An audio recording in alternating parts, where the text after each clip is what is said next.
Hello, everybody, and welcome back to Midnight Monday on the compound.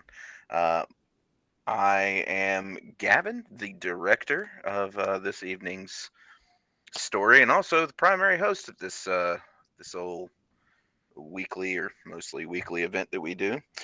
We have behind the scenes the goat Izzy, greatest of all time, that is, who is our producer and makes sure this thing goes off without me having to do any of that shit, which is the best part of the entire thing. Um, this evening is a little bit different. Typically, we do a mutual aid thing, but we are going to be joining forces with the Nat 30s and the Compound in their uh, charity event this week for Stand Up to Cancer. All proceeds and donations, subscriptions will end up going to that charity specifically.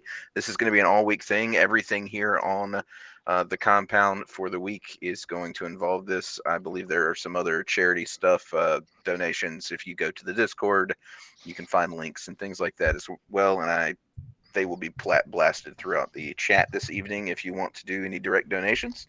Um, we are going to start with a quick player intro here, and we're going to start off to, well, we'll go with Bella. Hi, I'm Pixie. I will be playing the ship's chef, Bella Page. Titus. Hello, I'm Ourania Stars. I will be playing Titus Winterborn, the AI engineer for the ship. Ooh, kitty! And Jacob. Uh, I'm Edgar. I play XO Jacob Andrews, acting captain of the Endeavor, and this is what is hopefully the tamest of things that will attack us tonight. Uh, yeah, that's the tamest of things that will attack you this evening. Um, I can guarantee it. Wish is my command. But this evening, our content warnings are we have blasted in the chat, but we will be dealing with darkness, solitude, claustrophobia, um, bioplugs, ports, body horror, and the vastness of space. And last week we had some technical difficulties. We went ahead and ran the game to make sure that we were able to do the conclusion tonight for the charity event, and we will get to a quick recap of that. Yeah, now. So last time, the players all went to the crew quarters to kind of figure they were after a message left behind by Engineer Yost, the crewman of Crew D, who precedes them, which we'll get into in a moment, uh, who preceded them and basically kept them alive, as they found out, while they were in suspended animation, while apparently killing literally every other member of the crew. And for those who have not checked this session out, our players are playing a group of crewmates on a generation ship that has some advanced technology allowing it to go to some wild speeds, but still going to take quite a long time to get there. So there is a rotation of 12 different crews who have 10-year shifts in order to get this ship from Earth to Alpha Centauri, being the closest one, is where they're headed, in order to set up the first human colony outside of our solar system. Um, the three of these lucky individuals woke up and no one was on the ship. The rest of their crew was dead. They have been trying to piece together what went on, why it went on, what they're going to do about it, and if they're going to survive. So far, they have discovered that there was a mutiny at some point. The captain of Crew D, which is two crews before them, ended up changing direction, changing course due to the meddling of the chief engineer of that crew, who convinced him that there was a better solution for colonization, basically where they were headed. And on the way there, a couple, the XO and a few others tried to mutiny. Didn't go too well, and pretty much things went on from there. This crew woke up, three of them anyways, and they have found a survivor from that crew D, who hasn't aged, even though it's been roughly 70 years since since they started their original shift. And he's currently sitting in a coma inside of the med bay due to exposure, radiation, and all this other myriad of issues. The group is now left with one task before them, that they need to set up they need to fix the external sensors, which is going to require an extra vehicular spacewalk in order to repair, while they are flying through a darkened void of space that has no stars in it. In addition to that, the darkness seems to be permeating portions of the ship. You can still see light through it, but the light in the sections that are super dark, the light doesn't reflect off of anything. So you just see these free floating bars of light where they would have been. It just doesn't actually do its job beyond illuminating that one little bank. And without further ado, the group had also raided the kitchens because they were hungry and they haven't eaten in literally 100 years, like some odd shit like that. So yeah, actually, that would be well over 100 years since your last shift. So they are currently sitting in the infirmary eating and discussing their next steps. And this is where we will begin with them today. You have just finished a meal of very old, stale, freeze-dried food. Some of that, you've gotten the you had a bunch of like basically frozen juices and whatnot because you were because it was in the vacuum of space and there was no heat. But you were able to get those back out, warm those up, and have those as well. All of you are feeling a little bit better off of that. What are you doing after you finished your meal? Real quick, one thing we had talked about last time, but had forgotten to cover. When I got to the captain's quarters and we went through his logs, one of the questions that we'd asked but skipped over or missed was why the captain decided to deactivate caretaker. It was in the logs that I was reviewing, but oh, that's right. I'm sorry, I didn't actually tell you that last time. The reason that you find that the captain Boye actually deactivated caretaker was that they found out that once they started going against mission parameters and doing things that were not conducive to the crew in stasis, caretaker started working against them. That was part of caretaker's mission. And when the humans are not doing what they're supposed to, caretaker's still going to try to do what they're supposed to. So the captain found it a lot easier just to disconnect caretaker from all the ship systems and leave it locked away. Why it was in the stasis pods when you woke up, you do not know. Was there anything in Engineer Yost's notes about that? Anything sneaky that he did to make it work? No, well, you don't know. You haven't seen anything yet that would that would give you that impression, other than it would make sense that he was the one that had something to do with it because you were woken up. Mm-hmm. He's the one that made sure we didn't get killed and woke yeah. up. Oddly, he was also the one that killed every other crew member. So he is in fact a mass murderer. He just stopped with you three. He left the three of you alive. Yeah. Presumably at the behest of Roland, the unfortunate, unaged, in a coma person that we're hoping is going to wake up soon. And you have found out that Roland and Yost were part of some sort of master plan to somehow right these things after the last crew was dead.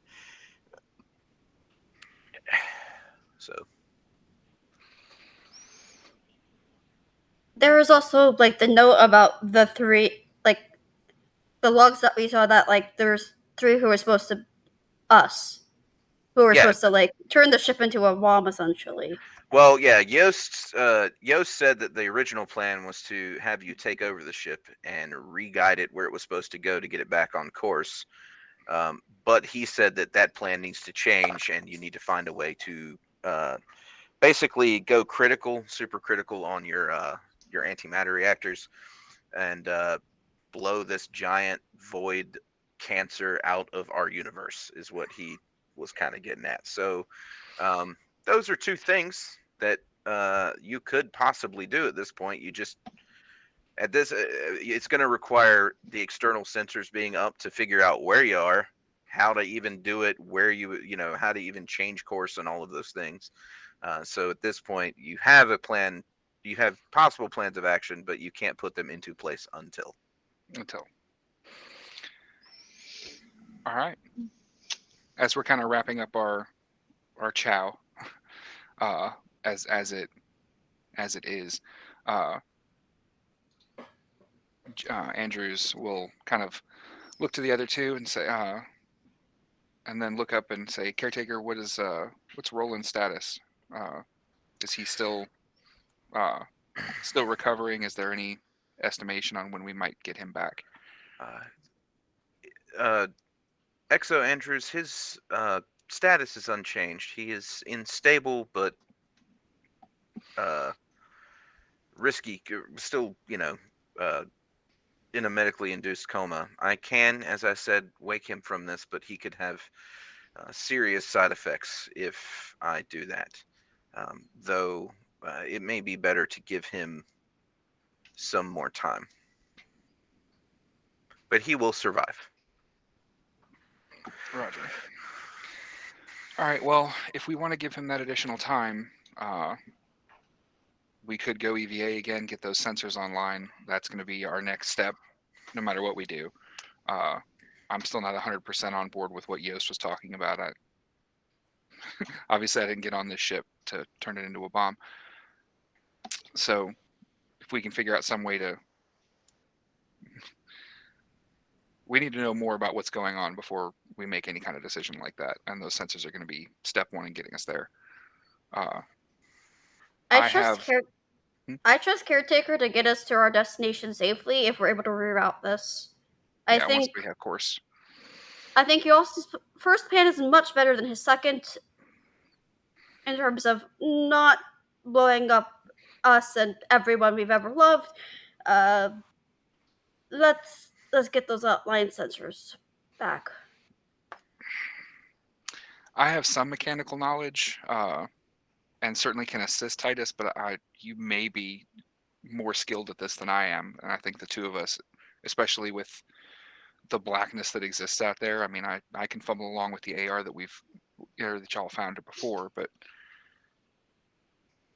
many hands and all that.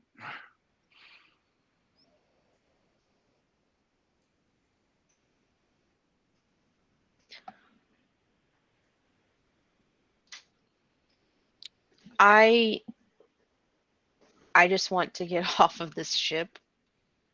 I want to get off safely. And I want my family to be safe. That's all I want, man. Like all of this, all the weird shit going on is way beyond me. Just tell me how to get off the ship safely, and I will endeavor to make sure that I could that I'm there. Gotcha. You got your head about you? You feeling better? You got some food? Got some focus? Yes, I've been digging in to the Titus has been just trying his best to munch on the freeze dried ice cream. Yeah. As happily as can be. It was good to see the old kitchen, even if it's not the way I left it. Most of this place is not the way we left it. I'm glad we had what supplies we do. I don't like solo EVAs, or I'd say to have you go back down there and try to take some stock of what supplies we have. But maybe when we get back from repairs, we can make something happen. Obviously, Bella, if you want to join us out there, I don't know the extent of your technical training, but at the very least, a third support can't hurt. You do, in fact, know Bella's technical training as the EXO, which is... I know some of the specifics. Me as the player, I don't know her. Well, yeah, I'm just saying. I was just letting you know, Bella is in fact trained in. If I could hit the button correctly, I'll tell you all the things that you need to know. Because I know she had medical training, or like first aid medical training, and a couple No, other things. actually, sorry. Yeah, that was not. I was looking at the wrong character First sheet. aid, being a chef. That's right. It's I don't think medicine. she has very much technical knowledge You're outside of right. the kitchen. She does not. I was mistaken. I was looking at one of the other pre-mades. That was my bad. How dare! All right. Fire me. Alternatively, if you want to stay here and overwatch Roland, it's possible that he may wake up on his own here soon. But I don't want to send you out into the crew quarters or down into crew commons without someone there to support you in case something goes wrong. I can spot both for you out there. All right. Make sure to pull you back in if something goes wrong. Better than having both of you floating out into it. I And did this- not want to think about that, but thank you for that lovely visual.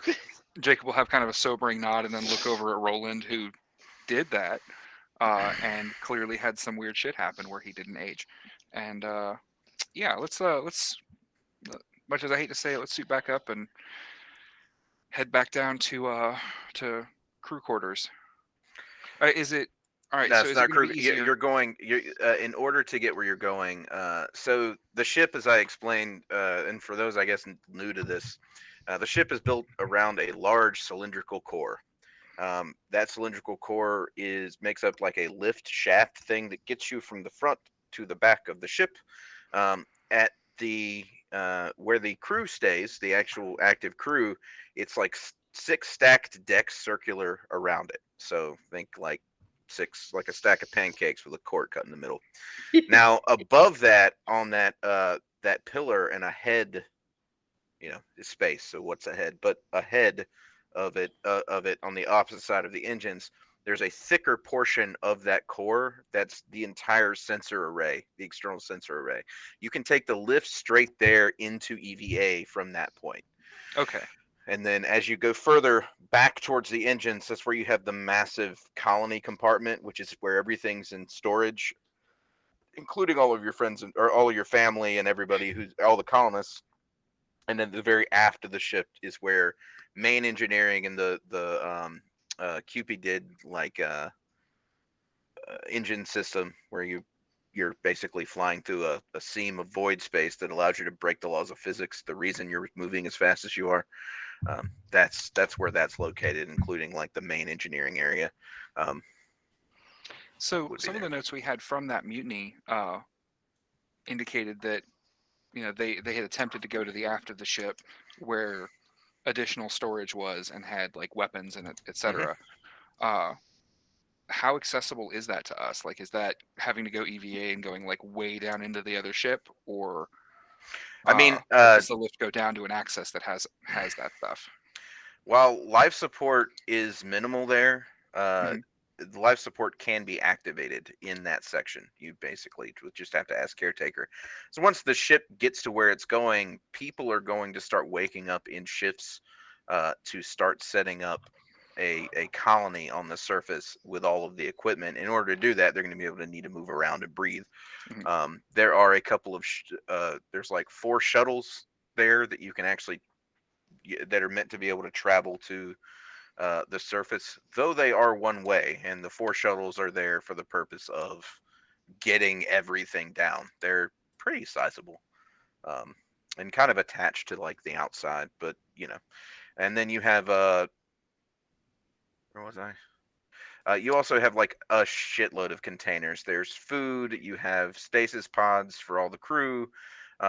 You have your food and different supplies, including like prefab buildings that they can set up really quickly and things like that, as well as supplies. You know that there are weapons because there's a theory that they're going to get there, and there could be animal or plant life that's not conducive to, that might want to kill them. So they have defensive weapons Mhm. that are located, yes, on the ship.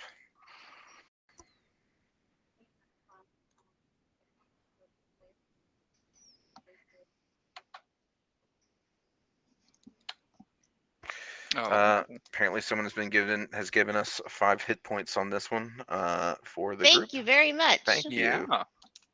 There has been some damage kind of spread around. I know I think Titus got a few bad headaches. I have Sessions ago. man, I've taken a lot of Yeah, damage. they've actually not fought anything for those watching from home. What's hurting them is when their distress dice that they've gained throughout this thing are rolling ones. They're having memories of some really bad pain in their past that is just kind of like shooting down their nervous system and causing them a great deal of, well, not overt like wounds, but damage nonetheless. So if it's all right with the group, I'd actually like to take 3 of those. I've only Yeah, taking one phantom pain, so you're good. Okay. I mean, in terms of minutes, she's almost an hour too, but in terms of phantom pain, she's fine. I am actually okay on minutes at the moment. I'm like,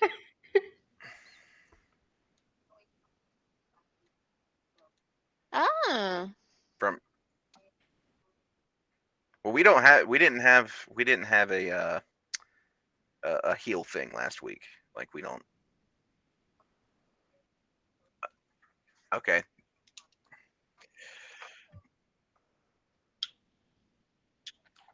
wow. Nice. Oh well, there you go. We have an auto phenomenal success, and basically they're all healed to full. So I have to work twice as hard. Yeah. Look at it this way, Gavin. They're making sure that you get to really flex for Yeah. this finale. So much more fun. If How's you're Jacob doing? if you're health-wise? if you're paying money, I'm willing to be annoyed. So here we are. How's Jacob doing health-wise? I haven't. I don't step into the black, so I haven't Jacob, been yeah. taking any health damage. Only Okay, I've been hanging out in the dim That's for the most all part. been me. Yeah, I Jacob's have been. So I'll Jacob's take one only stepped point in the and black go up to once. full then. So we have one. We have a Have one floating left, yeah. mental like fortitude to be able to take all this horrible phantom pain and be like, it's not real, it's I just hope a it continues memory. to just be phantom pain. So yeah, I Jacob would like will. it to not be real pain. Mm-hmm. I'm a fan of it. So Jacob will comment like, I don't know what other work Captain Oboye and his crew might have done to. I don't know if there's booby traps, if there's problems, things we need to encounter. It's possible that if we head to the after the ship, make a slight detour before we EVA to be better equipped for what we may encounter out there. Also, I don't know what that weird light thing was we saw in the crew quarters. It seemed fine, but I don't know what it was, and I don't like it. I don't like things being on my ship, but I don't know. Yes, that thing. No words for that thing.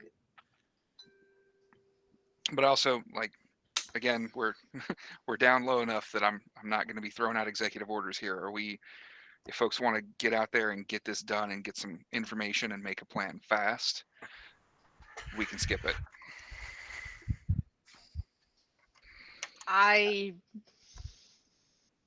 Yeah, just Oof. we need. What signal do you want for when to reel you back? If how will you let me know that something goes wrong? I mean, we'll still have communication up the whole way. Okay.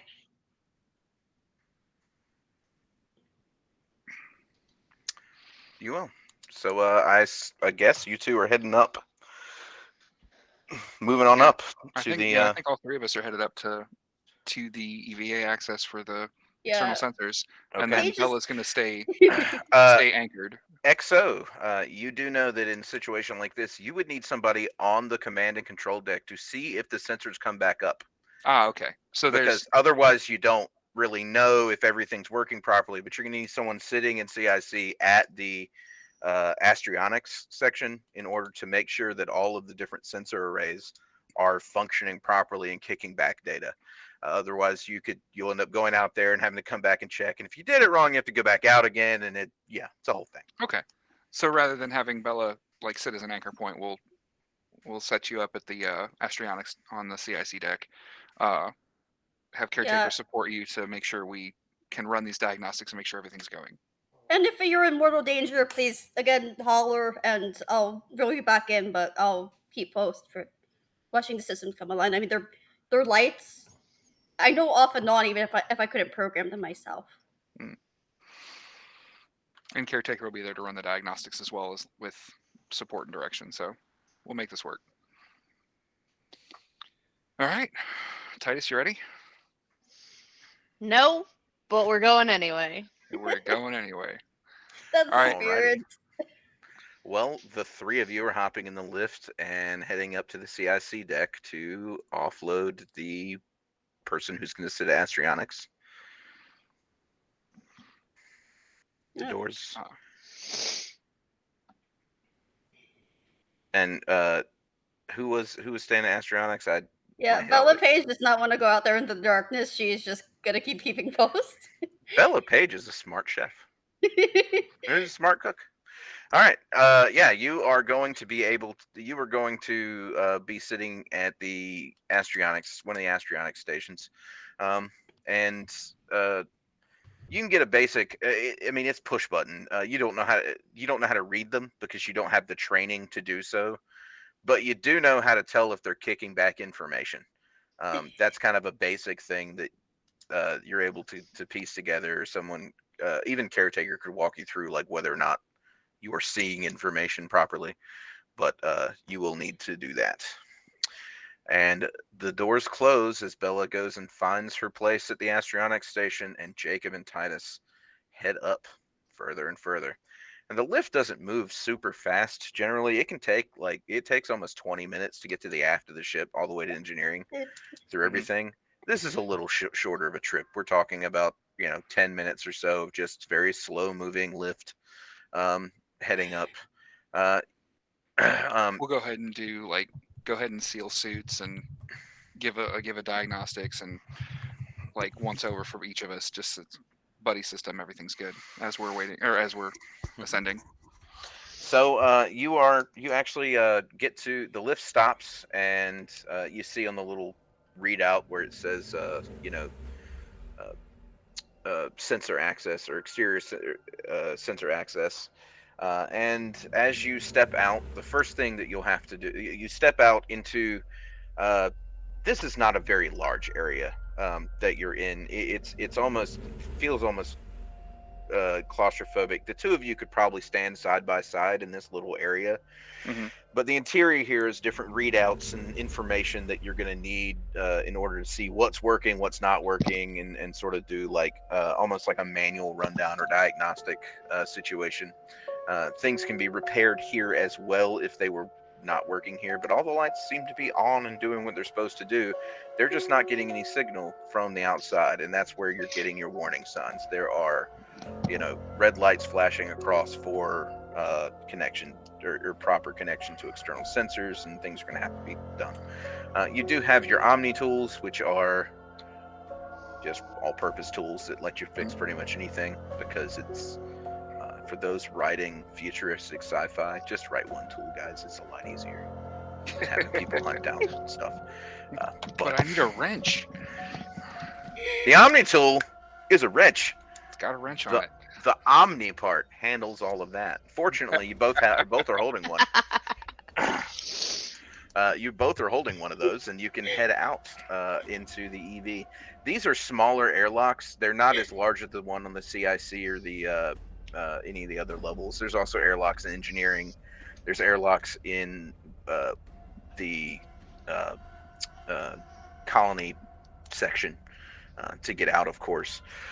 But these are a little bit smaller. They're really just meant to step in, do a quick decompression, and then step out onto the edge of the ship. Fortunately, you've got those mag boots. Keep you latched onto the outside and your tethers just in case. Are these the same Omni tools that Roland got stabbed with? That is, in fact, what Roland got stabbed with, yeah. Makeshift stabbers as well. Omni. Proper Omni. So before we step into the airlock and fully swap over. Jacob will run through what systems are showing not functional and get as much information as he can of what repairs are needed. Obviously, like you just said, everything internal is still working, so it's just external. But he'll get whatever readouts or diagnostics he can for it, just to know what we're going to fix. You have 8 different external sensors. None of them are working. If anyone would like to make a quick intuition plus wit mechanics roll to get kind of a in-head diagnostic of what you think may be wrong, that would be the time to do it. I'm not terrible at that. And also, fortunately, you're so close to the core of the ship, that elevator shaft, that you can see really well here. Now, the sensor area is just a little bit wider. You know that you're probably going to be stepping into void when you get outside, or not necessarily into void, but there'll be void outside. But in here right now, it's well lit and you're able to see everything properly, which is very nice for both of you.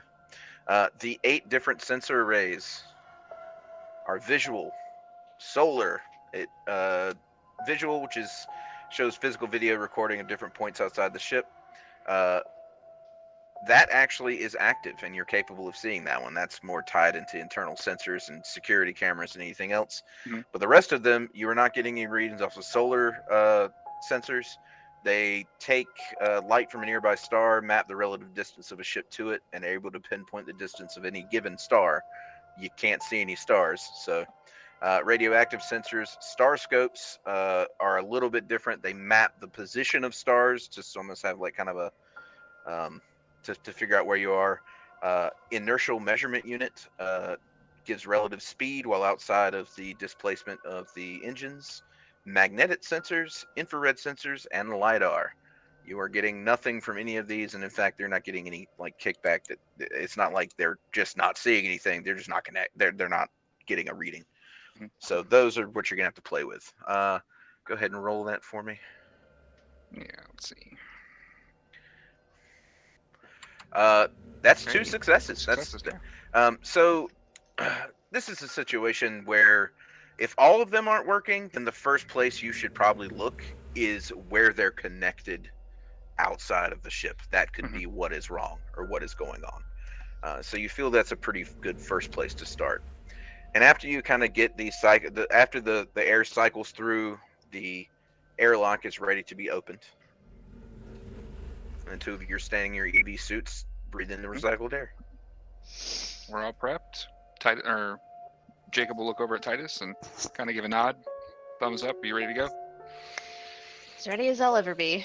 All right. He'll relay the idea of like, let's check out the focal point once we get an idea of the lay of the land, and then go from there.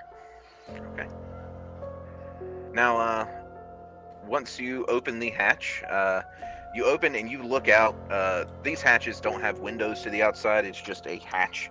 But once you open it, you are looking out into just a sea of blackness. You can see the ship, the exterior of the ship as you walk out onto it. But as you kind of like look above you and around, there are no stars. There is no light to be seen other than the lights off the exterior of the ship that aren't really working that well either way. Jacob, for a moment, you just have this thing you just want to see, and you reach your hand up, and after it gets right above your head, your hand disappears into the void. Like you are maybe 2 feet above you is just a black void in which light is not working, like the other place. So fortunately, you're able to stand, both of you, without having that issue. But you do know it's uncomfortably close.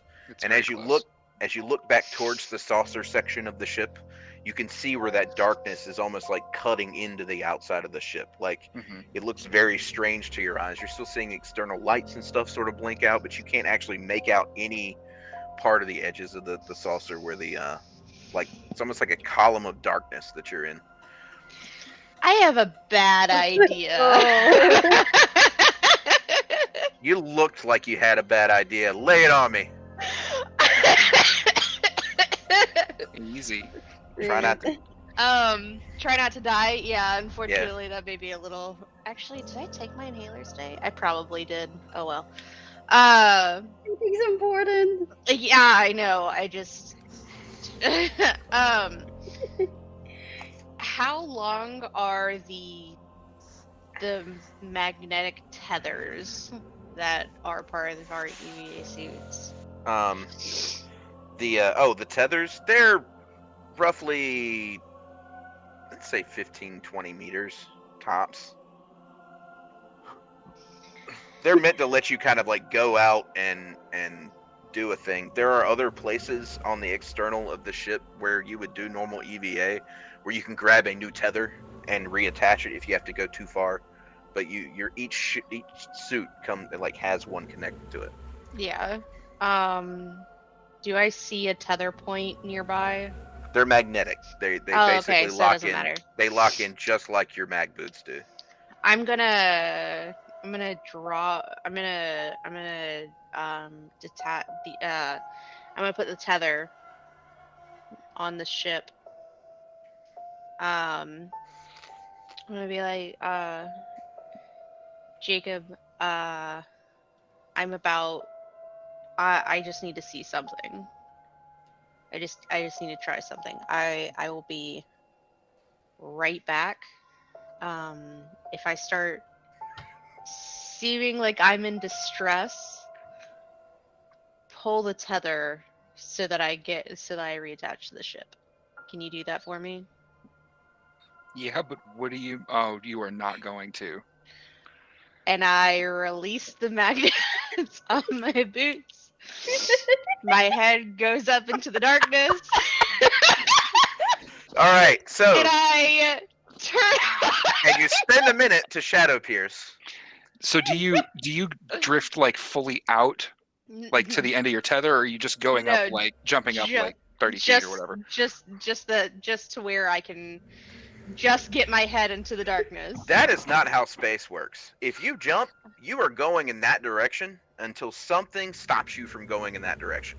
Right. That's what but like we are surrounded by the darkness. Yeah, but once the tether hits its end point, you will stop 15 meters away from the ship. I didn't know if I could like adjust the distance that the tether well, yeah, I mean, you technically can if you want to. You can tie it off at a quicker point, but if you just want to like poke your head up, basically, yeah. You've never done this before. Let's make you roll for it. I think that is the right call. Characters don't have to make good decisions as long as they make interesting decisions. This is gonna be a coordination plus your mettle. No, composure. We're gonna call it composure. Coordination, composure, and athletics is your aptitude. I do not have athletics. No, you do not. Oh, they changed how the dice roller looks. Yeah, they've rearranged play roll a little bit. Yeah, weird. It's still in beta. So it's like there's always gonna be like kind of flux. I just pressed the button too. That'll take some getting used to.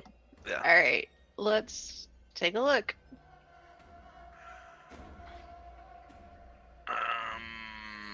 I'm gonna try and re-roll that one just because this is too funny. I want to see. Spending a second to re-rolling. Okay. You want to keep spending seconds? Yeah, I'm gonna try and go for the 3. You move up to 6. One more time. Okay, I'm happy with that. One success. All right. There we go. And So you release your mag boots, and you've got a grip on your tether, and you're just kind of like you're almost like pushing yourself off on the tether. You're letting it like kind of go with your hand around the tether until you get to darkness, and then you grab hold. Jacob, all you see is a hand sticking out from the void, holding on to this tether, like the gloved hand. And you're going to add a minute to do your shadow pierce? Yeah, I already did. Here is what you see. You were able to break through this void every single time with shadow pierce that you've used it. And this feels like you are too, except you're not seeing things you're not seeing stars or anything as you kind of like look out, but you position yourself to give yourself a good look around, and you notice there is in fact something that you're heading towards. You look back down the ship where the engines are going, and you know at this point that you've done a flip and burn, so you're braking. So the direction, the momentum of the ship is actually like the engine is facing the momentum where the ship is going. And as you look down there, you see a massive ball of something. You're not sure what it is.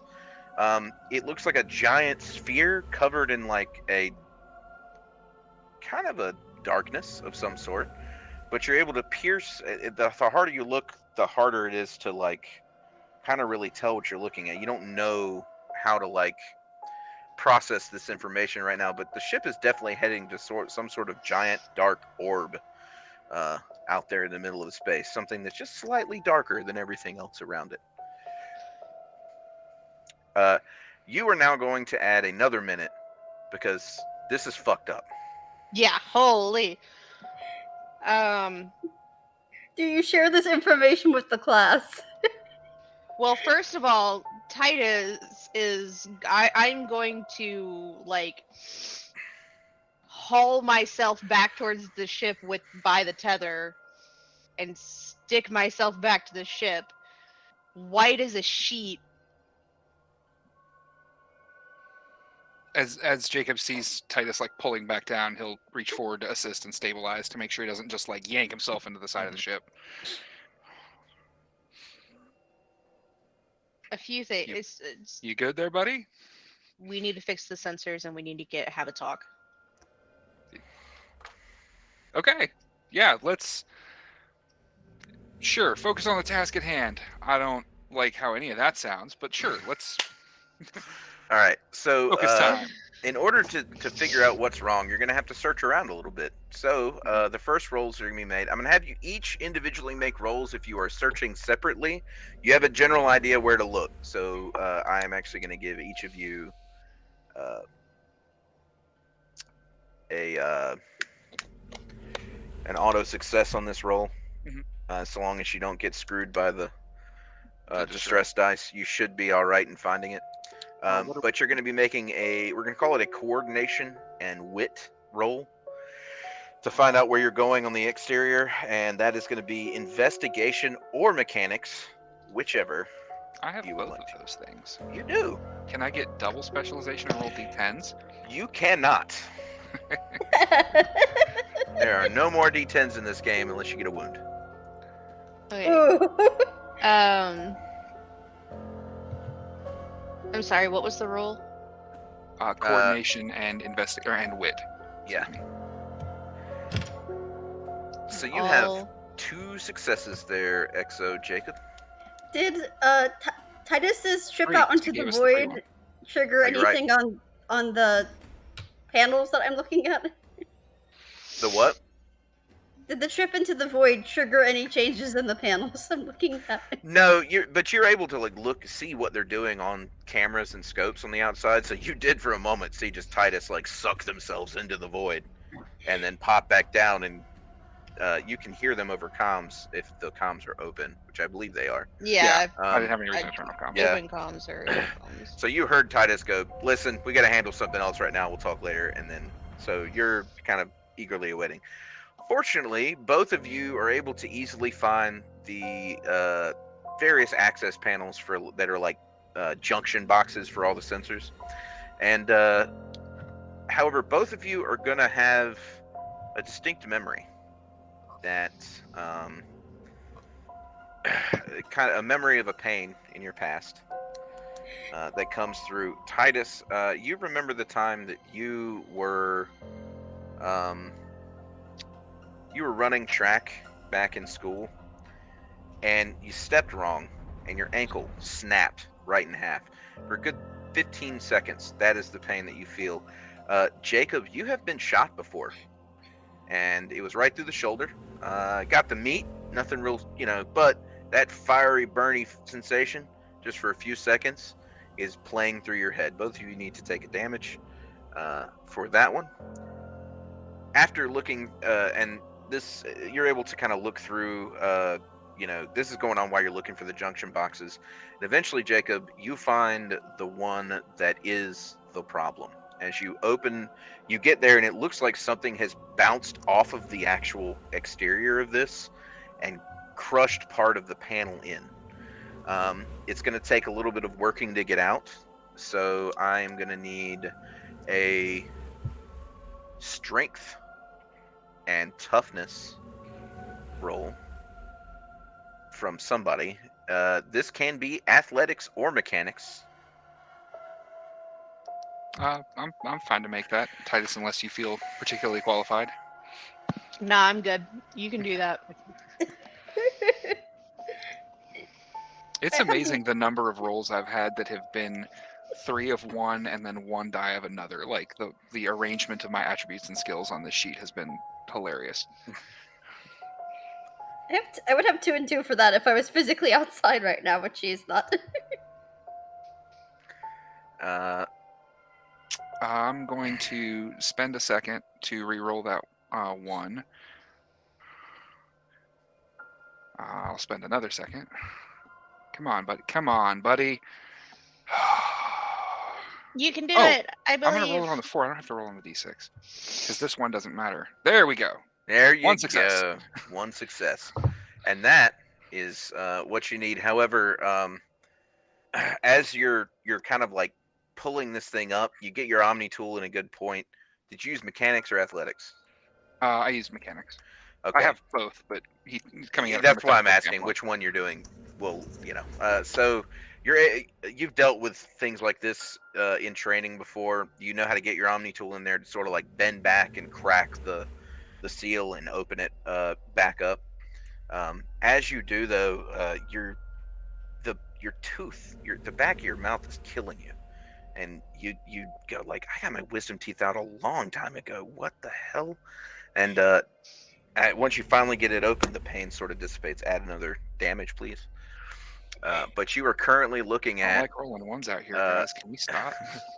Stop doing that. You are looking at kind of a mess inside of this panel. Whatever hit the ship, or this section of the ship, has knocked quite a few things loose and busted them open. Fortunately, you are not far from the working station inside, which is where they store extra materials and things like that. So the two of you can kind of walk in and out.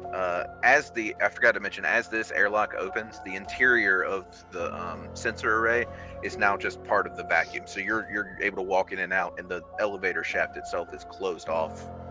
That's where basically the sensor room is part of the depressurization. Yeah.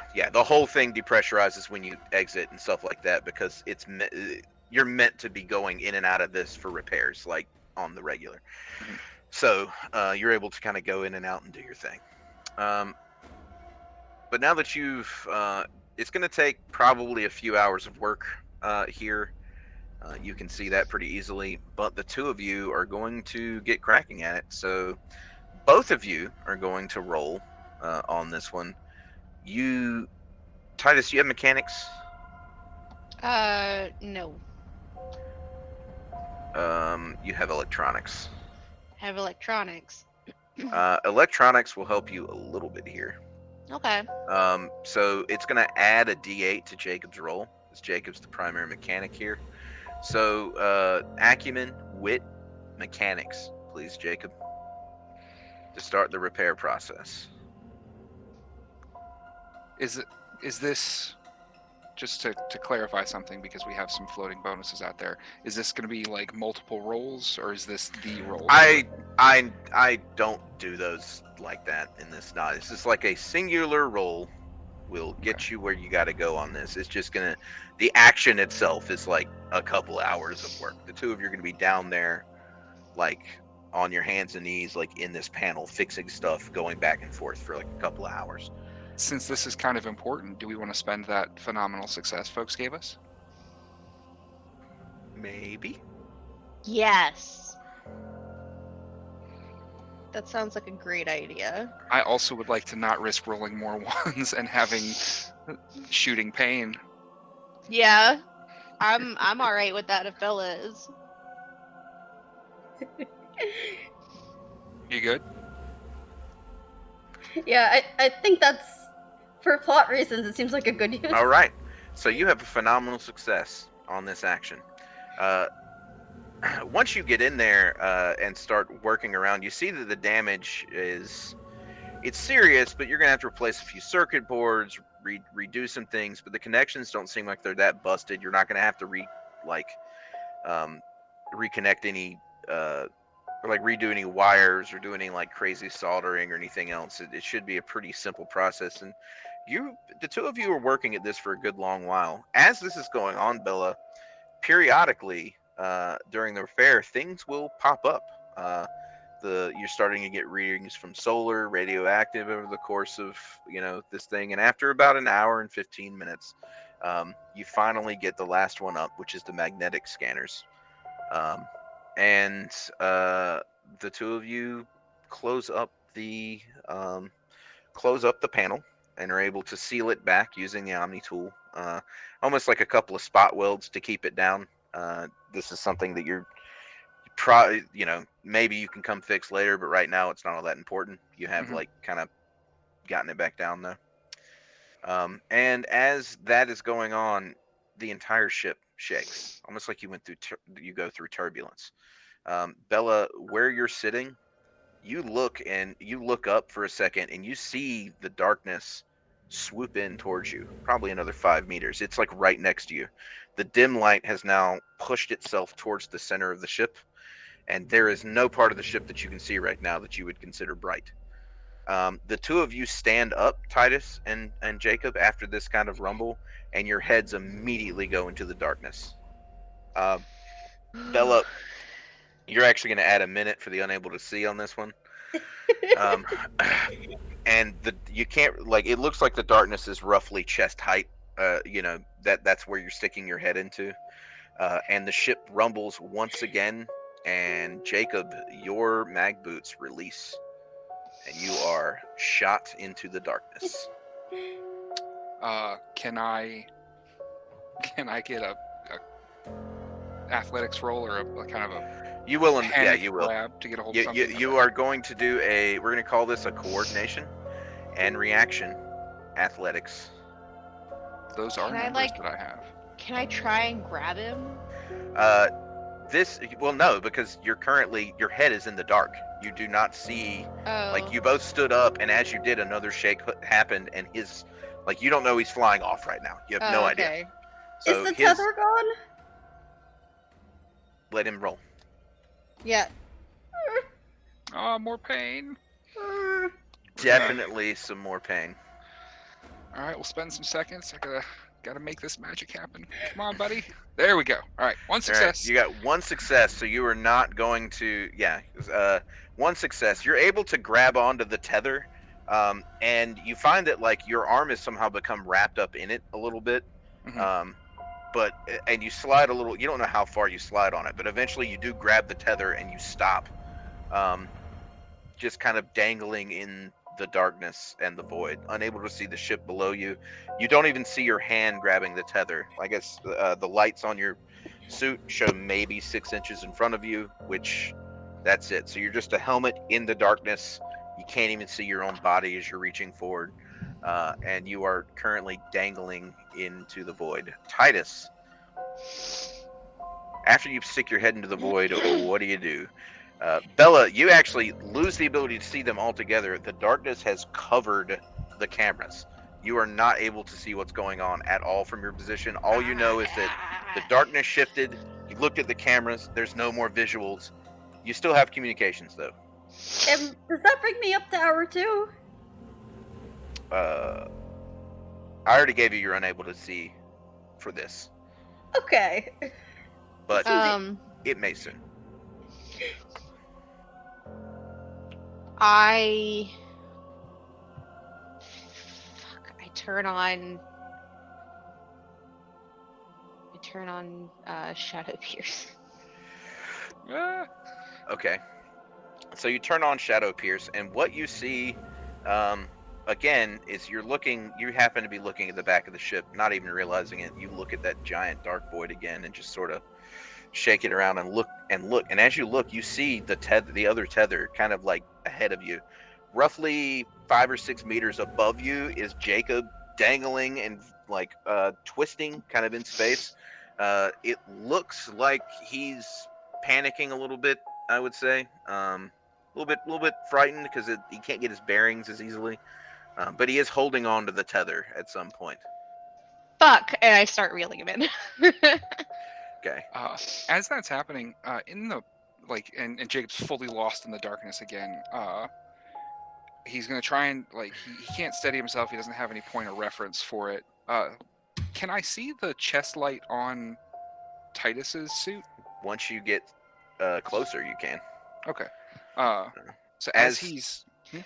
I love Go how ahead. nobody's said anything about Titus's I just I Ability got to more see. important shit to handle right now. Right. I just don't care.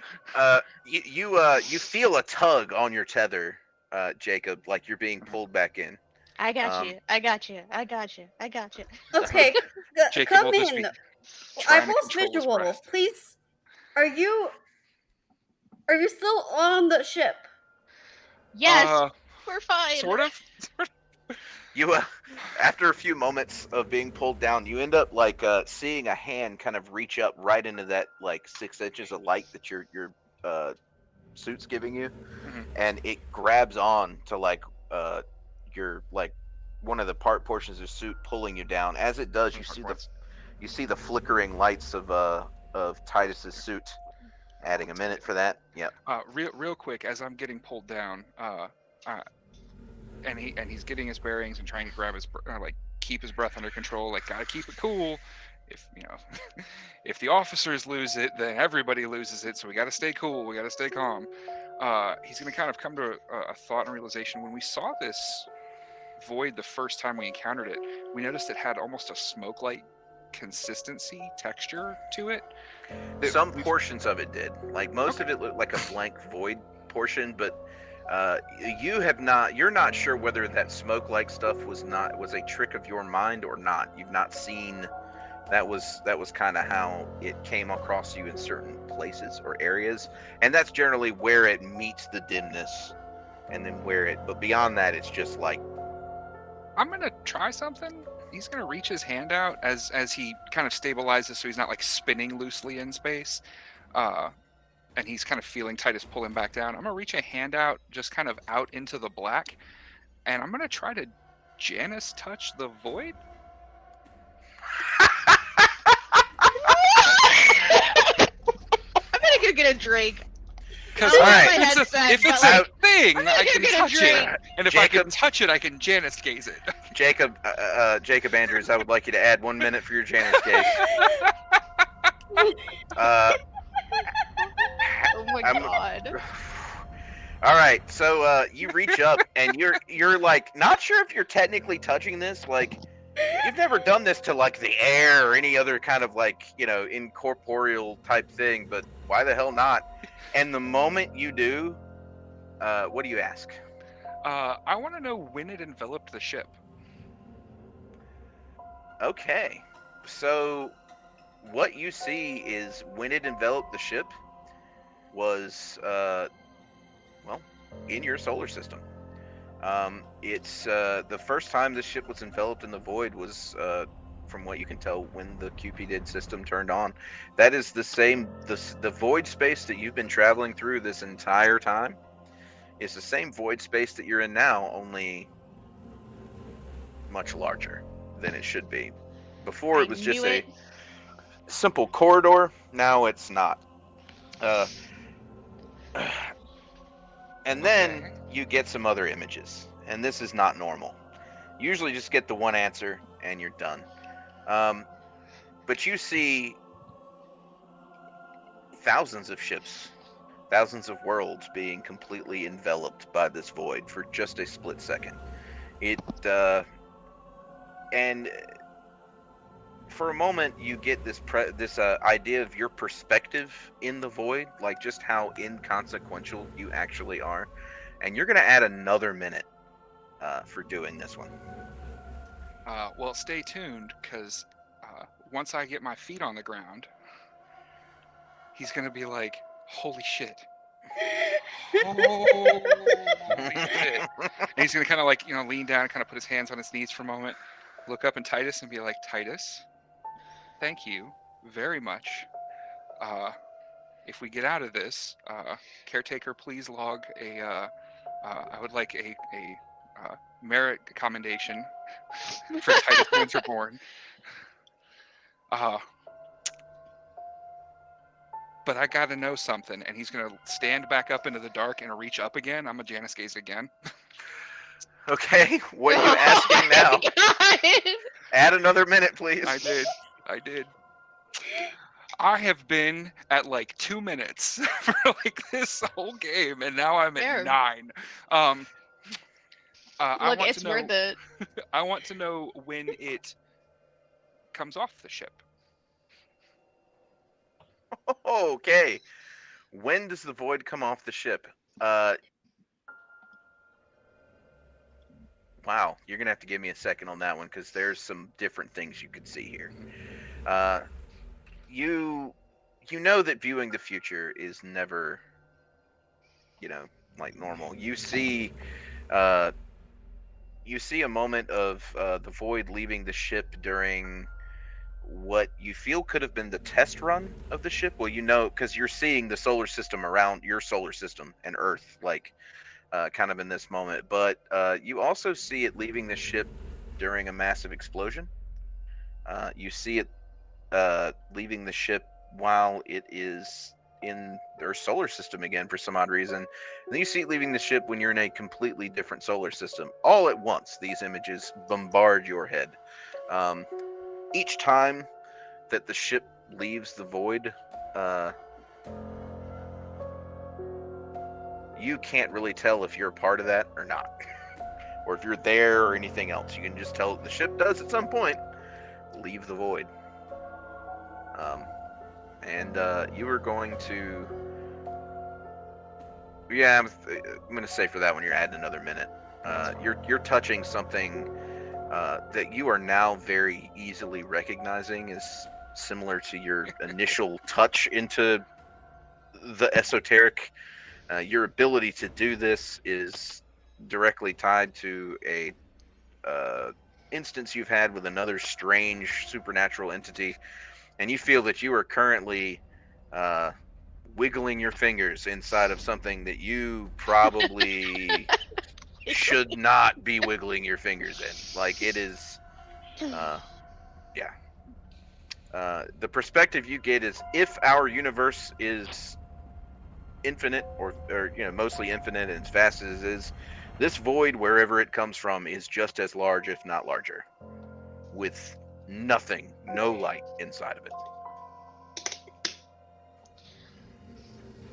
And I get the impression that this void is a thing. This is not an absence of something. This is not space as I understand it. This is specifically something as large as the vast infiniteness of space. What you're getting is that you're touching a universe without light. That's all you can really pick up on it. Yeah, it is a thing in the way that our universe is a thing. But whatever this thing is, there is no light inside of it, or in the spectrums of whatever physics or anything else within that system are not something that you're privy to. But it is definitely massive and almost endless darkness that your perspective and understanding is giving you is like the size of a universe. Woof. Oh, Bella is literally and figuratively in the dark about both these horrifying revelations. Yes. It's okay. We're gonna talk. He's gonna kind of like take a deep breath and just like with his like whole head and everything up there, he's gonna slowly pull his hand back down and be like, "Okay, I would like to go back inside the ship now." Titus, can you confirm on the sensors that our work is good? Bella, are you seeing everything? Are we in good shape? Whatever you did out here after the line went out, like the light seems to still be on. Yeah. Okay. Everything's And he's fine. gonna kind of like like bend knees and kind of duck walk to get his head under the darkness so he can see. And okay, we're gonna just take some easy steps. And when he gets to the door, he's just gonna put his hand against it and just be like, "Okay, I do not."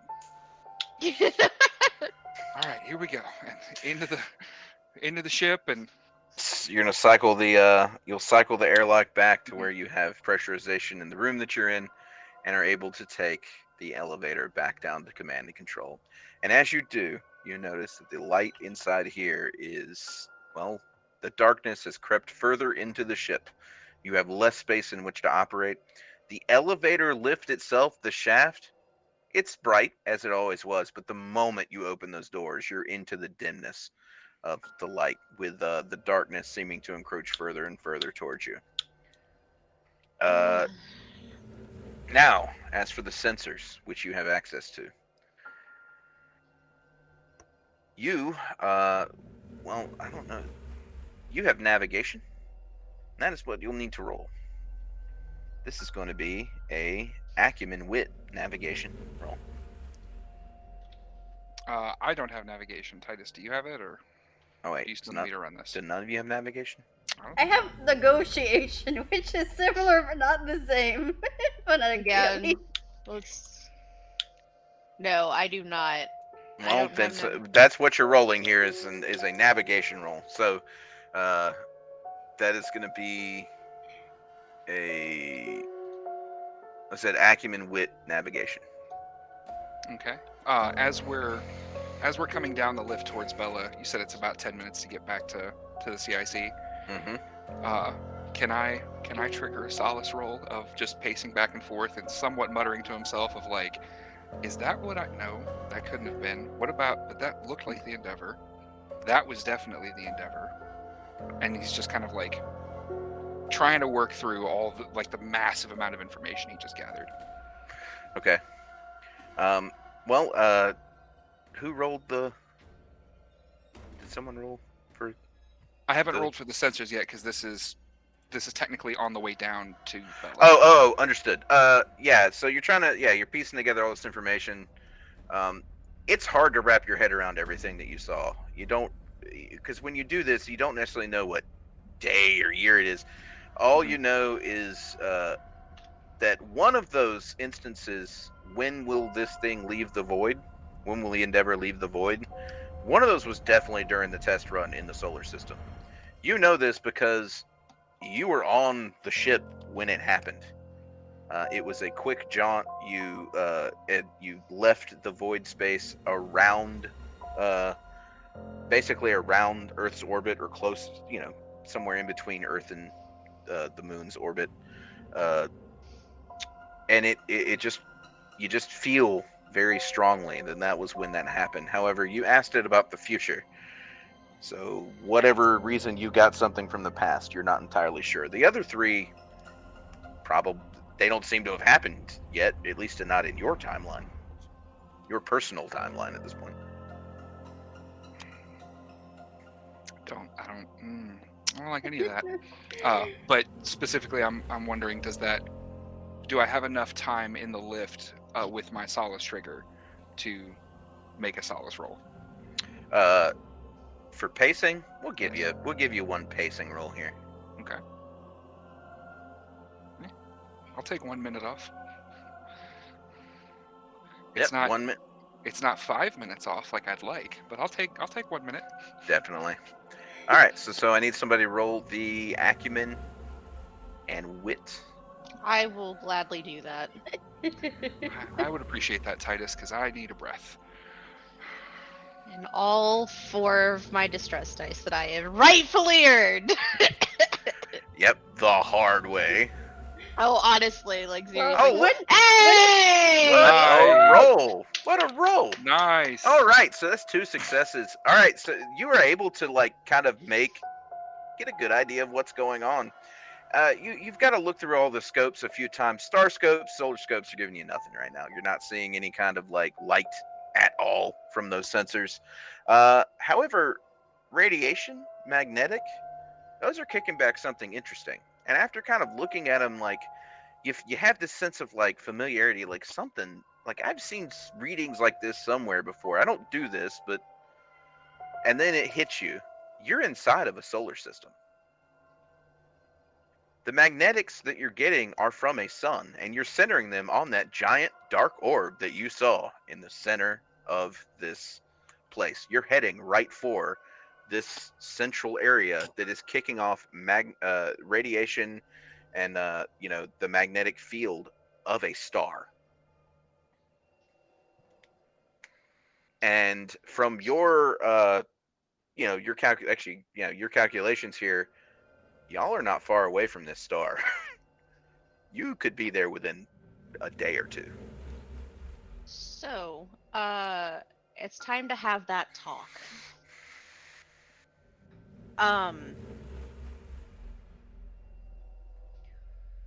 When I was back on Earth, I encountered something, and it changed it opened my mind up to so many different possibilities. And I can't say it was a good experience. It was very, very terrifying. But ever since, if I choose to, I've been able to see perfectly for a short time in total darkness. I don't think it was an accident that I was one of the people chosen to wake up. Personally, I don't know about you two. Y'all may think I'm crazy, but this is the truth. And these readings that I'm getting, we might as well be back home in our solar system, not positionally, but in terms of like magnetic readout and this. So I'm getting ahead of myself. I'm rambling, y'all. Sorry. When I was out on our little spacewalk adventure bullshit, fixing those goddamn sensors, I looked in the darkness and I saw what I suppose is a dark sun, because that's essentially the readings that I'm getting from our sensors that are now working perfectly fine. I checked, I double checked, I triple checked, everything is working fine. The sensors are not wrong. And we are so close to this dark sun. We could be there within the day at our current course. And I don't know what to do, because suddenly the mutiny is making a lot more sense. And Jake will kind of nod pretty hard. Yeah, making a lot of sense. which means that we three are simply caught up in a bad situation, and I don't know if we can run. So I don't know what we're going to do at this point. Cards on the table. I hadn't considered why we were chosen, why we woke up. Gods know I do not want to think about why Engineer Yost or whoever knew about these instances and was able to pick us over everyone who needed to be spared from crew F. One of the reasons I've been so willing to just kind of push past this crazy cult nonsense and whatever overcame Captain Aboye, and how comfortable you are just walking into the darkness like it's a thing to do, and whatever the fuck the floating lights were. I also had an experience, and it's one I don't talk about because you don't become captain of a ship by talking about bad experiences you've had. But I don't think we're going to get out of this by keeping secrets. I can't see in the dark. I have no idea how you do that. But you talk about seeing possibilities. That's what I can do. I can touch a thing, and I can see when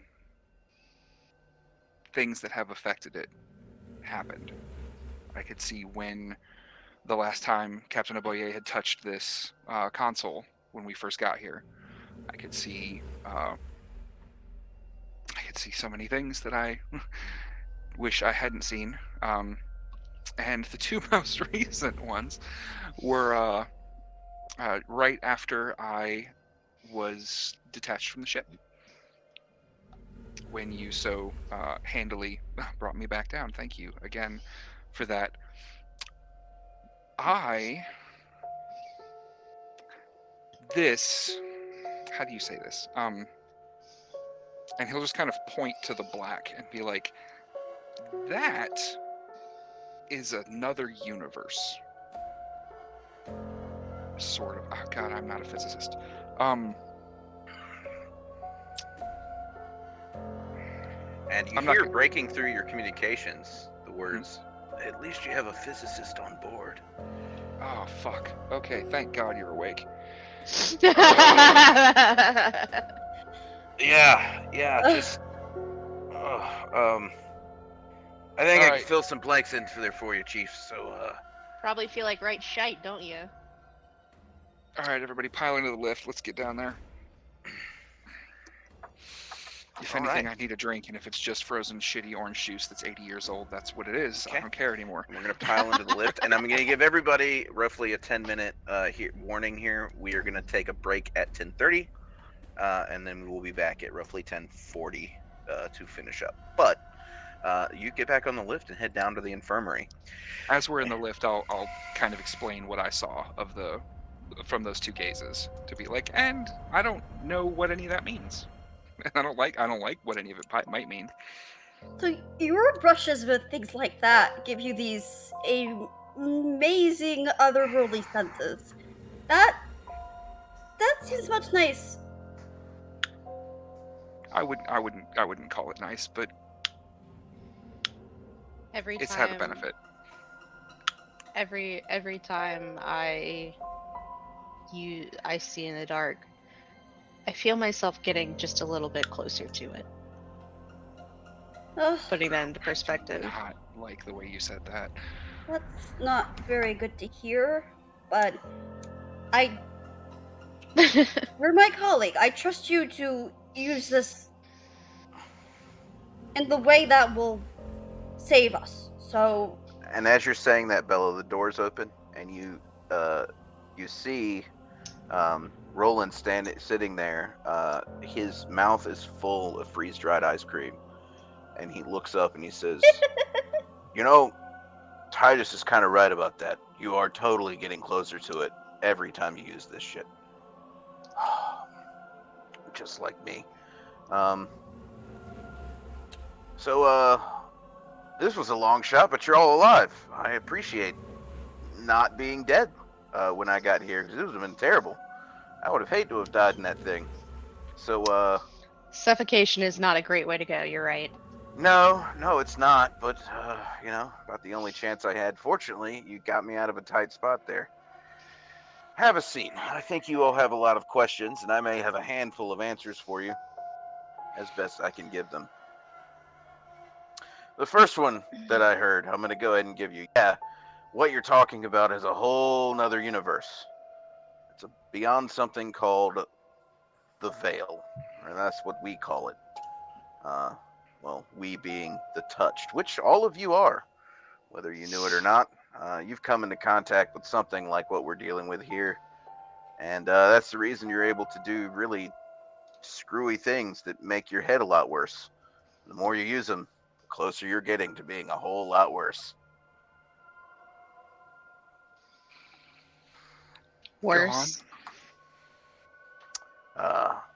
Yeah. So and then he takes another bite of the ice cream and looks up and he says, "Listen, I don't know what all y'all pieced together already, so just ask me what you need, and we'll go on from there." And just so there's not any, like, he kind of closes his eyes and, like, spins his hand and he points and he goes, "You," and he points at Bella. You start. This dark sun, how close are we to it before it overtakes us? I'm not sure. When I left the ship, 40 years ago or so, we weren't anywhere near this space. So I couldn't tell you. I mean, the sensors have given me a pretty good idea, I guess, from what I'm reading. You're probably about a day away. In fact, by now, if it was a regular sun, we'd be melted. But we're not. So that's, small miracles. Okay, so that's 2 measurements for it being a day. That means we have time, if not a lot of it. And he points at Titus. All right, you go.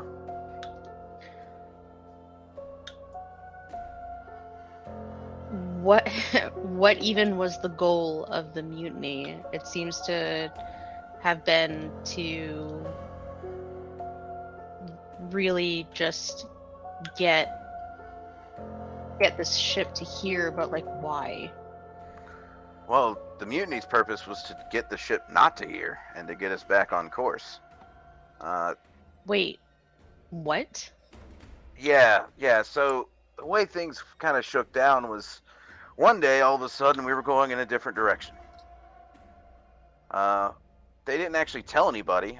Captain Aboya apparently ordered it of navigation, and let me get to the navigation listing here. Of Xandra.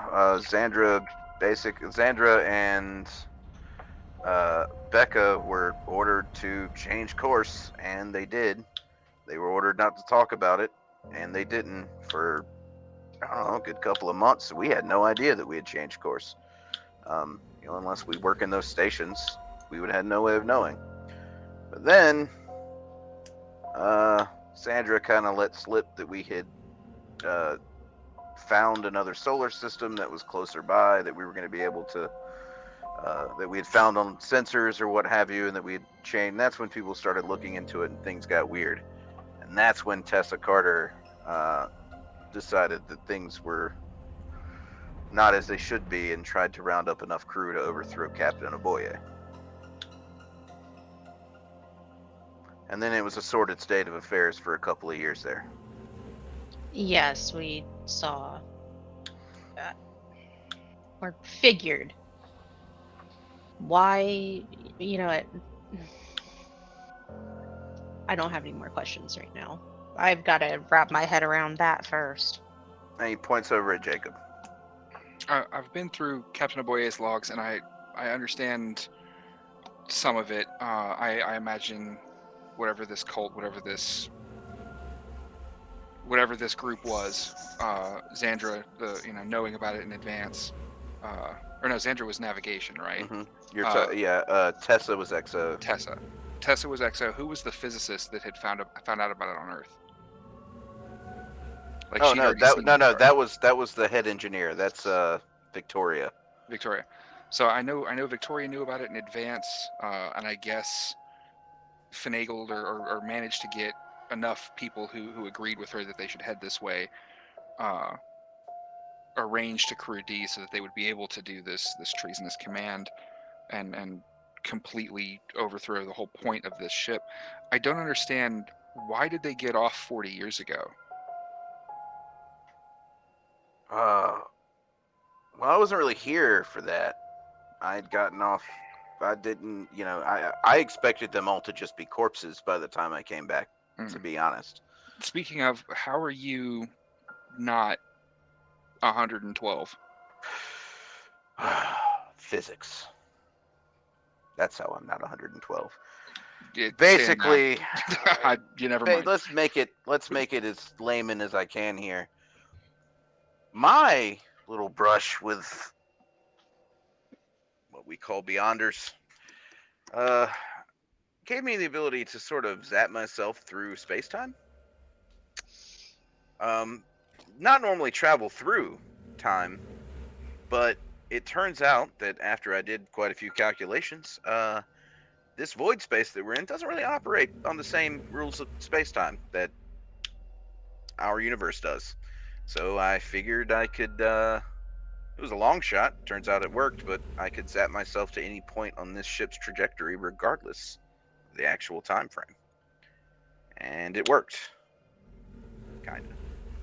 I almost died, which was not really part of the plan, but I'm here. You So didn't what? die. So what would you have done if we weren't on the calculated trajectory that you'd predicted? Carried the wrong two, I guess. Well, died, probably.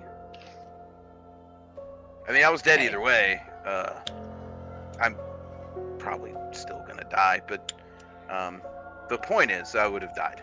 That was pretty much it. But at that moment, it was either possibly die or definitely die, and I felt that, there was... Possibly dies is the better jump up. Possibly Speaking dies of better. definitely die, I am a physicist. I know how to do the math. Yes. You should probably see this. We found this in... when we woke up, Yost had left a message for us and told us that he had a hidden compartment that had this in it, and he'll pull up the video file where Yost Roland is told you explaining that. stuff to Roland. Roland told you that Yost had this hidden compartment, Okay. but Well- just to give you a recap on that one. But yes, he picks up and says, Yost was one of us too. That's how he knew the three of you were, and I think that's the whole reason we hatched this stupid ass plan. So he starts listening to the thing, and like for a moment when he sees Yost's face, he's like almost shocked, like, God, he got old. And then he kind of watches the whole thing, and you see him kind of go through a range of emotions as he's looking at it, and he's like, he kind of like smirks at Roland's like incredulity that this is going to work. And then when he talks about blowing the ship up, like you see Roland's face kind of like drop, and he's like, I don't think. And after the screen goes blank and everything else, he kind of sits for a moment and he says, listen, I think the plan is still to redirect this ship. I don't think any amount of explosion is going to cut this thing out of our universe. And as far as I can tell, this little pocket of void that we're in has been here for a very, very, very long time. Possibly before, possibly before human beings really figured much anything out. Perhaps even during the Ice Age, but, that's going to take a lot more math. So I don't think that this thing is in any real danger of somehow spreading beyond what it is here. And we can definitely leave this and get out of there. We can definitely set Caretaker up to try to get this ship where it was going to go and save the lives of everybody aboard. So I've seen us leave void space. I've seen us do it back in. I've seen us do it back in Sol space. I've seen us do it in Alpha Centauri. I've actually seen it twice in Sol space, and I don't understand how I saw, when peeking ahead, how I saw what happened before. So maybe you can answer that. I have the ability to look ahead, like forward and back, in relation to a thing. Yeah. I've actually met some people that can do that. It's useful. It Why? has moments. Why you're seeing that, I'm not entirely sure. It's possible that you're seeing a couple of different possible outcomes, and like I said, space-time doesn't really work the same way while in void space. So since you're here and you're using the ability here, and you touched the void and did it, Yeah. the balls on this man. Seriously, that could be. Don't do it is the short answer. Oh, And I did it wouldn't have. twice. I wouldn't have, and I jumped out of a ship and time traveled for, like I felt that's dumber than what I did. But I'm kind of glad you did. If for no other reason than like, But But I'm thinking the real reason that you're having the issue, or what you're seeing, is probably because of the wackiness of space time here. Um, Beyond that, I couldn't venture a guess. There's not a lot of math that explains the things that we can do. Okay. Uh, Also, I- don't look directly at the dark sun. Bad idea. I was not intending to, but I'll take that one under advisement. So, So our options to go from here are to follow up with Yost's plan. I would love to dig further into his records and understand why he came to the decision that we need to blow it up. He may know stuff that we don't, but if we only have a day to make this decision, less than, I don't know that we have the time for that. Obviously, the thousands of people that we're supposedly bringing to a new life, I would really rather not blow up as well. I was wondering, at the very least, can we split the difference? Can we send the aft ship and the Cupidid along to Alpha Centauri as originally charted, well, they don't and really just blow this ship? Just blow Well, the they crew quarters. don't really separate, and without the antimatter reaction of the Cupidid engine systems, if you blew this up, you'd just be doing so with mundane explosions. There's not really, in order, theoretically, what he's saying could be possible. I've not run the numbers on that. I don't know how Yost would have. He's an engineer, but maybe he taught himself physics in the intervening 40 years. I'm not, I wasn't there for it. Either way, if that is the end up plan that we have to do, you would have to be the antimatter reactors in order to have any kind of effect. And I only say that because antimatter is known to travel across the barrier between universes or realities, and can. So it should affect things here in a similar way, or could. Again, it's a lot of math that I don't have time to do right now, but maybe he's right. Alright, so that's option one, is kill everybody we know and everybody we've ever known and betray everything we intended to do, in the hopes that... And I want to remind you that everyone you know on on Earth is dead of old age by now, so right, just to really hammer that one home. But we would do all of that in the hopes that a man who was a traitor to this crew's mission had a change of heart and tried to stop it. Oh, no. Yost was never a traitor to the mission. Yost played along to earn the trust so that we could do this. So he acted sleeper agent. I don't have time for it's dagger shit. All right, well, then it's still dubious at best. I mean, he spent 40 years with these traitors. Like, who knows what he might have learned? This might have been him trying to stop us from getting away. He also could have learned what their ultimate plan was and decided that this was the course of action. Thank you. Which, with knowing Yost the way that I did, I would say he believes it. Whatever he was telling us, he most likely believed it, because even what he's suggesting here is going to hinder whatever their plan was. They seem to want us to reach that dark sun, and if we blow up before we get there, we don't. I don't know. I mean, it feels very sacrificial cult. We ascend on high, not, we get there and complete the master plan. I would agree with that, yeah. I don't think, in the end, us getting there or not getting there matters in regards to this thing, and he'll kind of gesture towards the void. I think it mattered to them to get to the void more than that. Real quick, out of character, were we just the first colony ship, or were we like a desperation colony ship? Like, is Earth theoretically fine with where we left it? I mean, okay, Earth was not fine, but Earth was still there when you left. Earth was dealing with,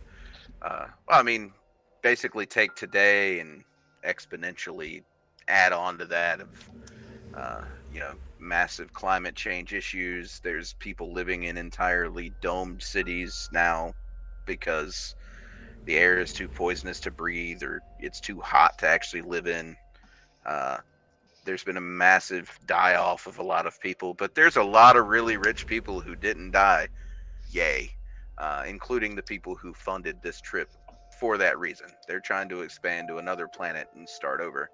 Wait, so does Earth look like the bad future in Chrono Trigger, if you're familiar with that?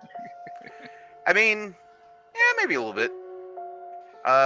But, there's places on Earth where, like, it's just, in order to live there, you would need to be in some sort of, like, protective situation, or else the sun will just scorch you to death. Okay. And, So- been a lot of wars. Yes, nukes have been used. Antimatter weapons have been used on Earth. It's been a harrowing few, roughly 70, 80 years before, between Before now we and the launch. launch of this ship, yeah. All right. So option 2, we go back to Earth, go back to Sol Space, take all the information, everything we have, to them, in the hopes that Earth society is still alive or still functional enough to use whatever might and technological power it may have advanced in the meantime against whatever this thing is. And then option 3 is that we rechart back on course, get back on mission, and then hope that wherever we get to, we can start over and similarly get to the point where we can do something about this void. Obviously, probably not us by then. This is going to be hundreds of years in the future, but at least we would complete mission. We would save everyone on this ship with either options 2 or 3. Which is closer? Since we're already lost all this voyage time with the rerouting. Oh, Alpha Centauri is far closer at this point. By the time we had done our flip and burn, we were well over the halfway point of this trip. You're kidding. They diverted mission like this for an unknown factor. But okay. Listen, I don't have the specifics on it either. It's not like Victoria and Aboye were very forthcoming, but from what they had convinced everybody is that this was a safe place to colonize, that was going to cut years off of the mission. Most of us knew it was bullshit, and the majority of people on the crew just were too scared to do anything about it because that's what happens. for the most part. Can we just take a little bit of time to think about this before we In fact, we were going to take a break. Right now, we're 10 minutes past that.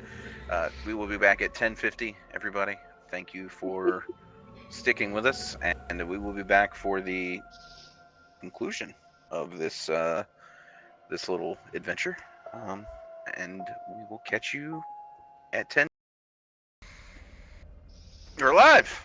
Hi, everybody. We're back from our break, and we're gonna finish up here for the evening. What's our count on the donations currently? Just want to give that. It was previously 205, but what is it now? Is it still 205? Is it two? Yeah, I'm still showing us 205. Yeah. 205. All right, so we're 205 so far for this for the charity stream. Thank you everybody who has donated. Please send more money if you can. Seriously, though, thank you guys for supporting the charity stream. Yeah, thank you. Yeah, very much, and thank you for being here this evening as we head forward. So you're sitting here with Roland, who the entire time he's talking to you, he's been stuffing his face with food that you had kind of brought down. He's like, getting a hole stuck in you makes you really hungry. It does. I bet. So fair warning for our plans in the future. We haven't done a proper supply count, so who knows what we have for whatever trip we decide to make.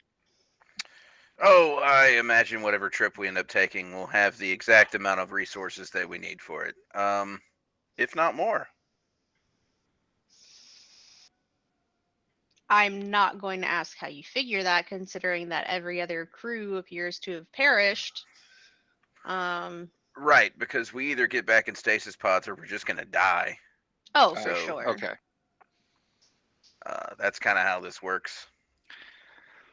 All right, so we have our decision. Let's start with: do we follow Yost's plan or not? The first one, I'm for. The second one with the explosions, Yeah, I'm not for that. Okay, so I that's would Yost's plan: is that we blow up.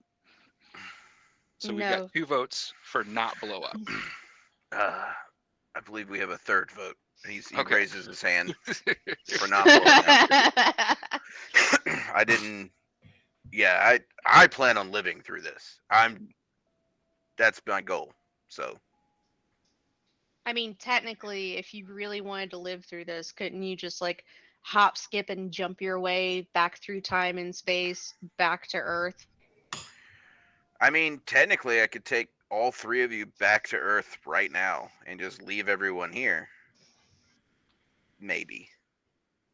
Matt, see, I really don't like the maybe. I didn't particularly like that to start with, but the maybe makes it way worse. Yeah, All the right, maybe so the maybe thing is pretty much how that ability is going to work while we're in this kind of space. I had to do a lot of calculations to handle the last one. I see. uh, Well, so so either way, it sounds like you can survive if you've got enough time. Probably. the so that's 3 votes. We're out. We're not doing suicide mission, blow up Dark Sun. I mean, All right. Roland said it wasn't even enough explosives to do something to the sun. It seems just like a pointless sacrifice. And A pointless Holocaust. Let's not forget the thousands of people we would Thousands also of be people killing. in state. Yeah, that the St. Paul stations can't agree to it. Mm. right. Woof. There's got to be something in their contract about that, though. So I know it was certainly in mine. I think we're well beyond contracts at this point. You don't So think? For the do we go first back time, to Earth? Roland kind of like stands up off of the bed and kind of wobbles for a second and steadies himself. If we want to do anything, we're going to have to go to main engineering.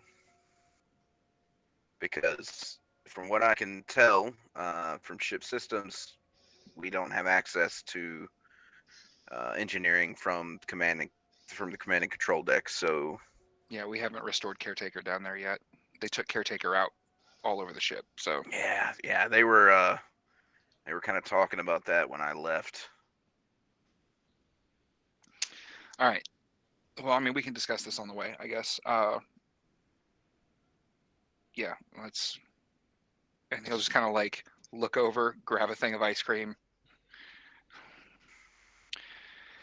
Down to engineering it is. Why So, didn't they take a hint when Caretaker started fighting them? I will never understand this. And Titus is just muttering to himself as we're going down. listen, it was a confusing time for everybody, and I could not tell you what everybody was thinking. Oh, Titus completely ignores him as he starts talking to. Titus is literally now off in his own little world. Yeah, Bella notices that he's just like, and since she was basically only now getting out of a similar deer in the headlights state, she's just gonna reach out and use the ability that she has in lieu of cool oracle powers. Soothe. Who are you soothing? Titus. Okay, Titus, make a solace check. Add 1 minute, Bella. Okay, hour 2. All right. So something interesting happens to you, Bella. I have a 4, so I get to 2 minutes away. Yes, Bella, you feel something almost click in your head when you do this. Whatever has been going on, you have this moment of like, you know what? I think I can handle it. I think I'm going to push through. I'm going to get it. You are now at 0 distress at 1 minute, and you have 2 points that you can distribute to anything on your character sheet. For 1 point, you may gain a new aptitude. 1 point, you may gain a new specialization, or you may add a point to one of your skills or attributes.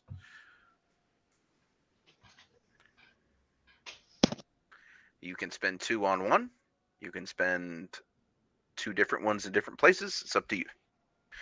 We're gonna bring that wit, which we used quite a lot, up to a 2, since that was previously a 1. And aptitude. What's thematically appropriate? An aptitude thing here. Yeah. Thematically, probably. I was gonna take centering, and I realized I already had it.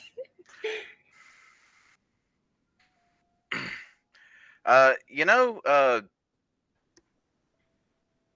anything really is appropriate if you think you can do it, because what this is, this does not measure you learning as a person. This is a insight or understanding you're gaining because you've become more like a dread entity. So it's a supernatural gain of ability. It is not a, you know, ability gain based on training or something of that nature. It's an expansion of the mind. You can also do specializations if you would like to, unless you have Jack of all trades. I do not. I have cunning, so if Yeah. I was being lied to, which we know at this point, Roland is not lying to us. No, Roland, as far as you can tell, nothing's tricked you off with come off with Roland that you're like, nah, this guy's bullshitting me. Your bullshit radar has not gone off. Is occult relevant? I mean, theoretically, yeah, an understanding of the cult, you could use to kind of gain insight on the darkness around you and things of that nature. I like that thematically. I'll take that in Okay. addition to the wit bonus. So you're gonna add a cult, new aptitude there, and all of you are on the lift, kind of like rolling down, and Roland says, "I will just be glad for this to be all over. I kind of like the idea of hopping in one of those pods and just waking up when we get there. Man, after we set, change direction and get control of things down there, we're gonna have to." And he points over at Titus. You're gonna have to do some creative AI stuff to make sure Caretaker gets us where we're going. But running the numbers before, it's definitely possible for her to take over ship systems enough to do that. She just can't do that and be on, crew care duty. There's that, or we could have a brief wake up period to flip the ship, go back down, brief wake up period to final break. That's not a bad idea either. I mean, we definitely have at least enough supplies to be up for a day or two. We may be able to make it work. He kind of gets this sort of look. We may be able to set Caretaker to wake us up if there's an emergency that needs hands as well. Yeah. That might be a good idea. Well, we can deal with that once we get there. And as you're kind of heading down, it's been about 5 minutes or so on the lift, which takes about 20 to get to engineering. You hear over the comms, or not over the comms, you hear coming from all around you, which in the lift it's still kind of bright, but you hear all coming around you a voice from every direction. It's a woman's voice, and it kind of speaks to you and says, "Finally, you're heading back here to join us." Excuse me? Roland looks panicked. He's like, "Victoria?" And the response says, "Yes, Roland. I'm not sure how you are here now, but you'll finally be able to join the rest of us as we save mankind." How about you leave him the heck alone instead? He's been through enough already. Oh, he is not. He's just been running from the inevitable. He's been running from paradise. A foolish thing for a man considered so intelligent. See, all that sounds like cult shit, and I didn't sign up on this for cult shit.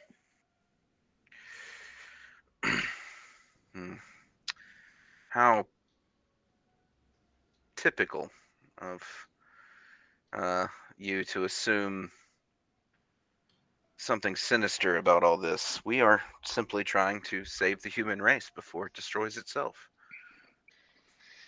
See, you're still not convincing me because Well, I will have a much stronger case to make once you get here.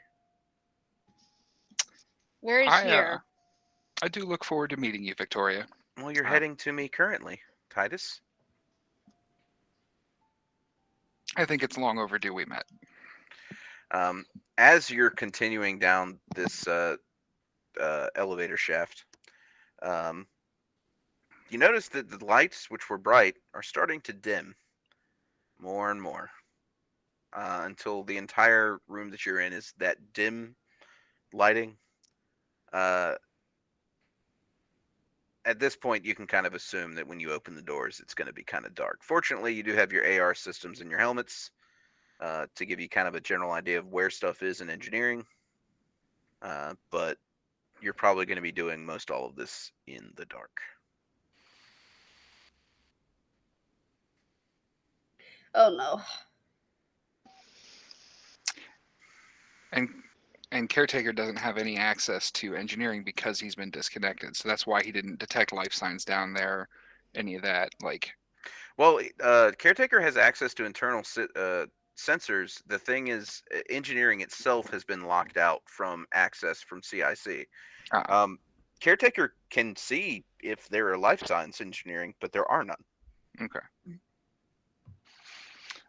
As we're traveling through, we're basically traveling through the section of the ship that has all of the colonists in it, right? Mm-hmm. Caretaker, do me a favor.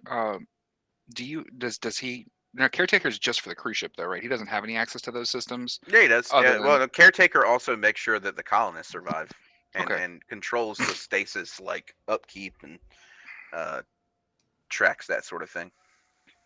Caretaker, can you give me a status update on the colonists? Certainly, Jacob. Currently, I'm showing all 10,000 pods, stasis pods, as green. There are life signs. Each member of the colonization crew is alive. Oh, thank fuck.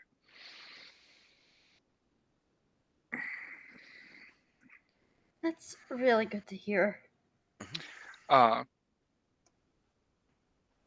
do we have the ability to stop at one of those resource pods that we were talking about getting weapons and stuff from before we get to engineering? Certainly. I'm gonna go ahead and hit that button on the lift system and be like, if we're gonna go down there, let's get ready. Now that we know someone's down there. Okay. You stop the elevator, and the doors do open to the colony section.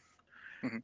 And as you get in, it is massive. It's much larger than anything on this ship. We have hundreds of stacked up crates off to one side, an entire massive section of this.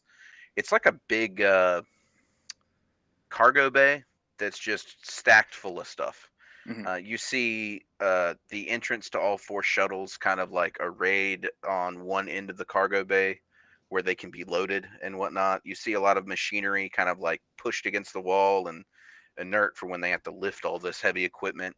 But yeah, you are in a huge cargo room that is about, I'd say, a good 50 or 60 times the size of one of those decks that you're on. And you are currently standing on kind of a walkway that leads down into the area that you need. There's like a catwalk that goes over top of everything, and there's some various ladders that drop down to different points. All right, he'll kind of take a look from the higher up, get his bearings, maybe if there's a manifest or anything nearby, to try and figure out where to do this search to find the supplies Well, that he's looking for. Unfortunately, you're seeing all this through your AR system. Because it's you pitch can't black, isn't because it? it's pitch black. Bella had a minute. But it's definitely pitch black. But you do see the catwalk in front of you. You see all the different containers, and you actually see labels on those containers. You're able to sort through and find which one is the weapons container. All right. I'd rather not walk this alone, but we should definitely go get some supplies at least. It's going to be hard to figure out through the AR, but I have a bit of experience from the EVA before to the quarters. I'll spot check and guide our way as best I can. Okay. Then yeah, I'll start making my way there. Omni tool in front and doing my best. And it's not super difficult. You very carefully are walking over the catwalk because you never know. Maybe the part of the catwalk you're on is broken and you're gonna fall through, but it just doesn't happen. You're able to walk all the way across the catwalk to where you're almost over where the weaponry container is, and you find a ladder that you can take down. Again, very carefully going down the ladder, but that missing step doesn't happen, and you reach the floor without incident. You were standing next to it's about the size of like a shipping container is what you're each one of these things is like you'd get off the back of like one of those big cargo ships. Each of them is like magnetically locked to the ground and to each other, so they don't shift around. Whew, sorry. And when you get to the cargo container, the AR system, it doesn't. You know that there's like keypads and things like that you need to use to open these, but the AR system doesn't seem to be kicking that back. It's a possibility that was not programmed in here because it was assumed no one was going to need it. But Jacob will walk to where, like he's kind of like right up against the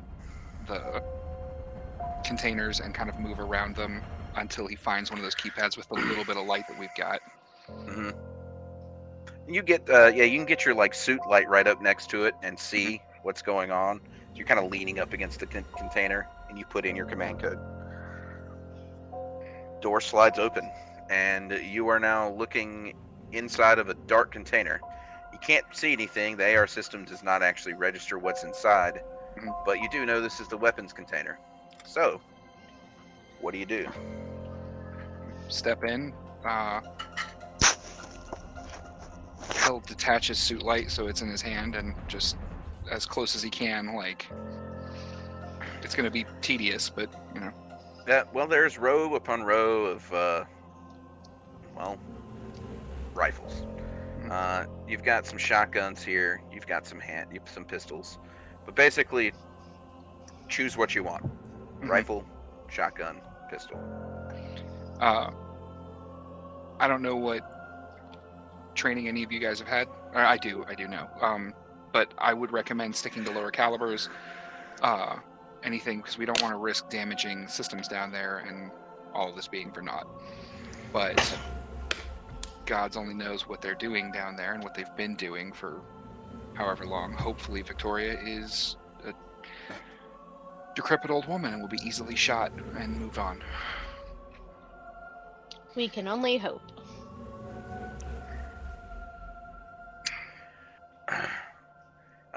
So you're grabbing pistols, basically?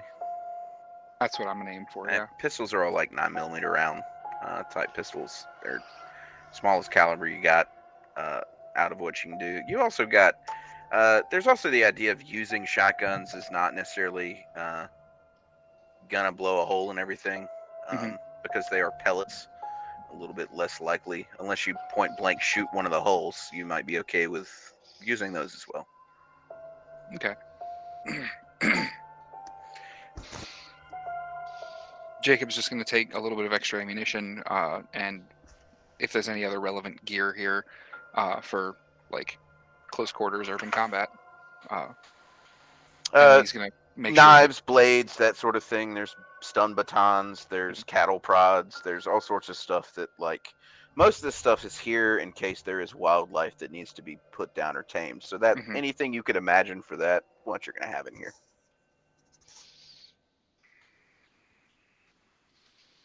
I don't want to draw this out super long because it's 11:15 for y'all. So he's just going to equip up a little bit.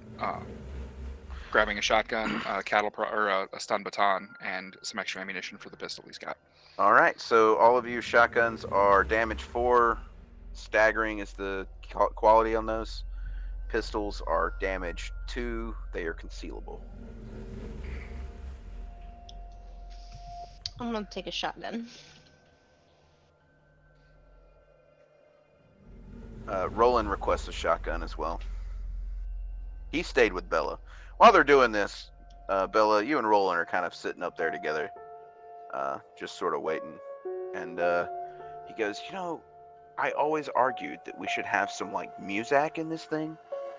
It's really annoying that there's, nothing really going on. But if there was music playing, then it would be harder to have conversations in here while we're going up and down. I mean, it's music, not music. So it's just, I don't know, that stuff you get, that really cool, instrumentals you get in a good Chinese restaurant, or I don't know, just something. Because God, this is a long trip without any noise. Normally I'd agree with you. But, I think I'm enjoying a little bit of quiet. Just while we shore up what we're gonna be doing. I mean, personally, I'm a little more comfortable with 15 more voices that we're missing, but... You're right. Yeah, that is so very fair. That is Yeah. correct. I mean, when there was the full crew, it was nice just having a quiet space to talk while we were descending. But yeah, I can see why we would want to fill the silence. All right. Everybody's ready. Let's get back to it. Alright. What did you? Bella did not request any specific weapon, but if you hand her one, she'll take it. What would you have picked out? Just a pistol and a stun baton. Oh. Okay, for Bella too? Mhm. Okay. Oh, it only lets you put one weapon in at a time. Really? Never mind. I found it. We're good. Alright.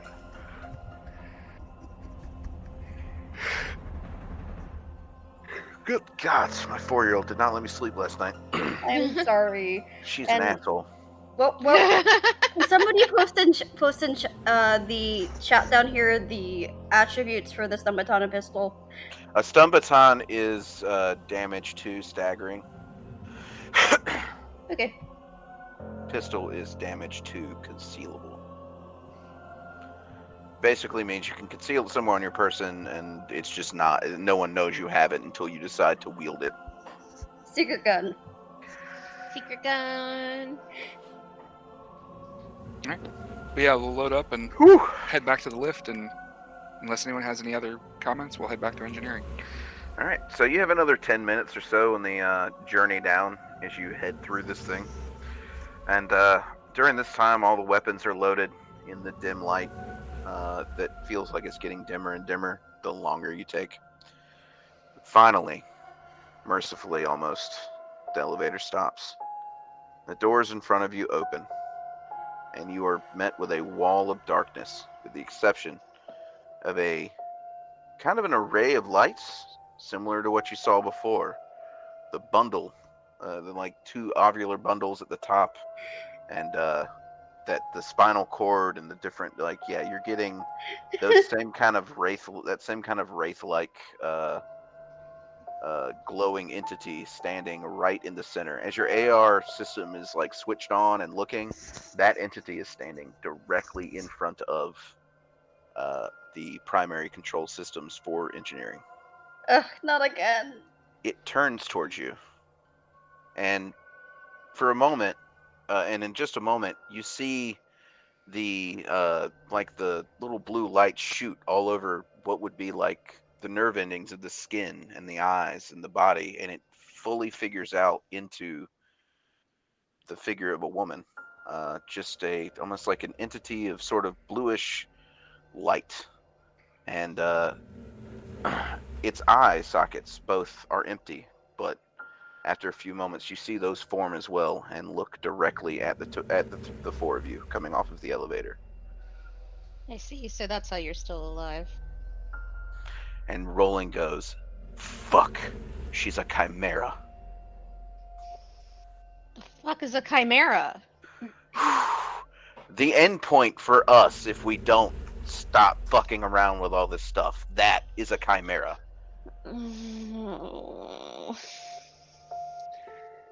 Noted. Victoria, I don't suppose you're gonna go, like, step to the side and surrender for us, meet justice for your crimes against this ship and its mission, are you? Well, no. He kind of steps out into the darkness with the, like, stun baton in one hand. Okay, and you step out into the darkness, and as soon as you do, you are, like, the AR system, everything blacks out. You're no longer able to see. You're not able to speak. You feel like you don't have a voice. You're sensation. And after a moment, you realize that Victoria is in your head talking to you. This is what it will be like. You should join us. You no longer see or sense things the way you did, but you do sense things. You do notice things. You perceive things around you with senses that you didn't know were possible. The ship around you, you can feel and understand. Every memory that you've ever had, positive, negative, doesn't matter. It's all stored right there in your head. But you know for that moment that she has made you into what she is to show you what it is. The other three of you, after you see Jacob disappear, the lights go off in the elevator as well. And all three of you go through the same process. And this is when she speaks to you in your head and says, "This is what it could be for all mankind." And waves of pleasure wash over your existence. All curiosities that you're curious, and you're able, like, your curiosity about what's happening. It's like if you ever watched a baby figure out that this is their hand, you have that moment where you realize, like, wait, I can sense shit that I couldn't sense before. These new feelings are giving you this great sense of euphoria. There's emotions that you never knew existed that you're tapping into. You've changed who you are as a person.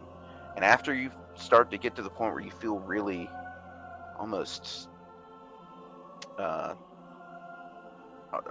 happy in your place, you're snapped back out of it, standing inside of your suits in the darkness. She says, "All you need to do is take a jump and to breathe deep of the void outside, and this is what you could be gifted. This is what we're going to give to not only everyone here on this ship, but to everyone back on Earth. No more pain, no more suffering, an understanding of the universe they could never grasp before. Wonders that they could never even imagine. Humankind will become immortal. Why would you not want this for them?" It's not living. This isn't being human. What's human?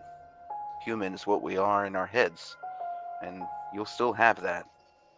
No, there's being human. There's an agreed upon, like, there's an agreed upon and common experience that currently exists as human, and a handful of people high on powers that we don't understand don't get to make a sweeping decision for the experience that is human. That's not how this works. It should always be a choice. It always has to be a choice.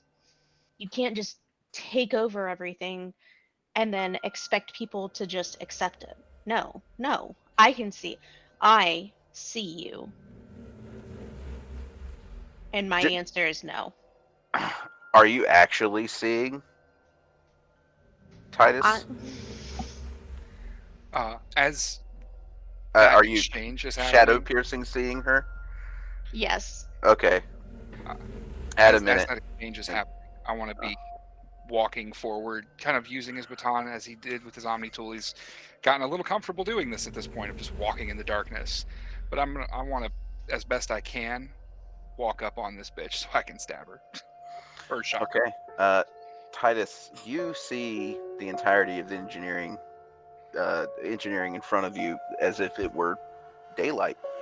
And it looks just as pristine as it was the last time you were down here. Nothing's out of place, which is good for your AR systems, meaning you're going to be able to move around properly down here without tripping over the errant thing on the ground. But as you look at her, you see her as she was, a human being, long dark hair. She's got crow's feet around her eyes, some silvering around her temples. From the aging, she's you don't get all the details of her body or who she of what she was before. She's not wearing any clothes. She's just standing there in the darkness, and for just that glimpse, that 30 seconds of piercing the shadow that you have, you see her as the human being that she was, and it's her eyes meet yours. And she dissipates, and all you see now is a floating brain. When she does that, everybody else, the colors that you were seeing for her skin and hands and everything else, blink back into just the original, form that you saw before. And now we were going to roll initiative. Yay! All right, everybody. So your initiative is your... intuition? It says coordination reaction. It should not. That is incorrect. Okay. Coordination reaction is your dodge check. It's intuition and vigilance is your... if you have tactics or a combat skill, which none of you do, you get to upgrade this. Otherwise, it's all D6. And yes, your distress dice matter All here. my distress die. If we have 1 minute, is that 1 or 0? Son of You have a 1 minute. You have 0 distress dice right now, Bella. But you just got another minute. You're at 2. Oh, okay. Because you couldn't see. No, did on we the get elevator. Okay. No, you start when you click over to midnight. You go to 1 minute. You don't start at 0. You never at 0 minutes in this game. You Oh, always okay. tick up to 1. Okay, I just spent 3 seconds to roll 2 of my to reroll two of my dice. That's 2 damage though. Yes, This it is is. impressive. I know, right? It's a 4. It's a perfect Whoa. That's a 0 there, Jacob. I'm gonna get that complicated success. I'm gonna call it. All right. Yeah. Actually, no, Yay. I'm gonna spend some seconds. I need to get something. The dice were nice to me for once. There we Actually, go. that might have been the only. I think that might have been the only roll I made this entire session. So that's generalization. That's a good roll though. Yeah.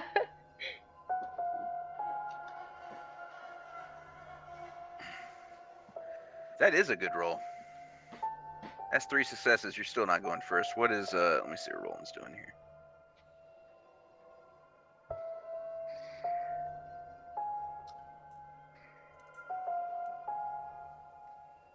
Ugh. Roland's going last. And Right. Be like that sometimes.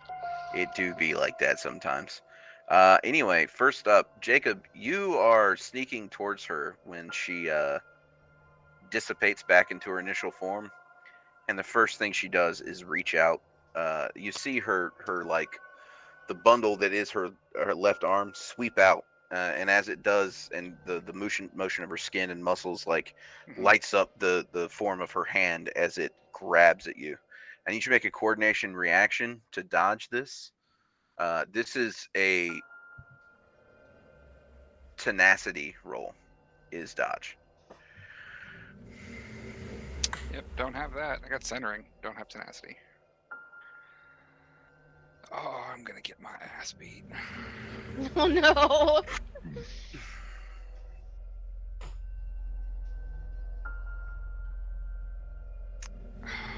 Well, even if you run out of hit points, you don't necessarily have to die. It's That only is that is a 3rd damage for you there, Jacob, from your ones. Yeah. And you are not successful in getting out of the way of this hand as it sweeps at you. It goes right through your suit, and as it does, you feel this sort of tug on almost like a tug on your nervous system, as you feel this like sharp, intense pain across your chest. Add 2 more damage. I feel like we're gonna find out about damage here, wounds here pretty quick. All right. Next up would be Bella. Okay, we're gonna do the stun baton. All right, you're gonna rush in and try to stun baton. That is a strength plus toughness roll with weaponry, but you don't have weaponry, so. Yep, just strength and toughness. Which are decent traits. Okay. It swings, and as it does, she seems to like dissipate and appear right next to you, the weapon going directly through where she was. That's Next up, narratively cool, but yikes. yeah, Titus, it's you now. I'll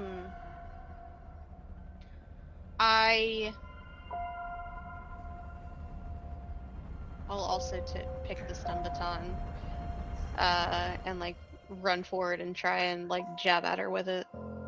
Okay. Same roll, strength, toughness,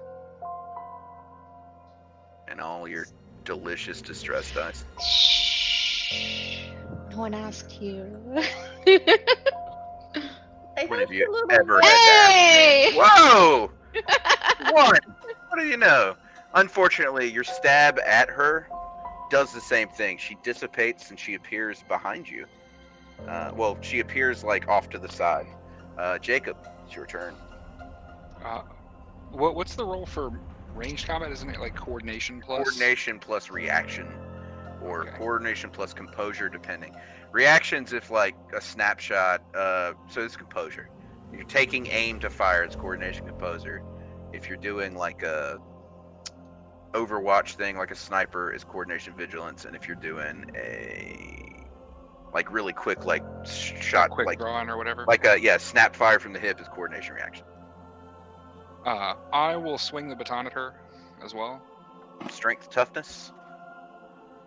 Strength, toughness. I don't have any weaponry either. I might take a damage from rolling that 1. And that's a negative 1. Well, we're gonna. There. Okay. Complicated success. Complicated success. All right.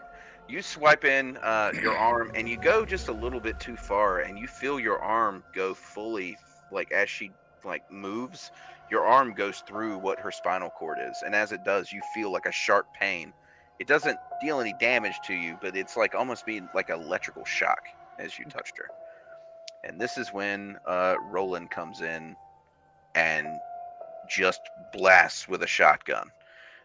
You can't see the pellets, but you can hear them ping against the opposite side of the hull as the blast goes directly through Victoria, and seems to have no effect. Victoria is going to look back at Titus and basically like lift the palm of their hand. And Titus, I need you to make it is a resilience plus metal centering check.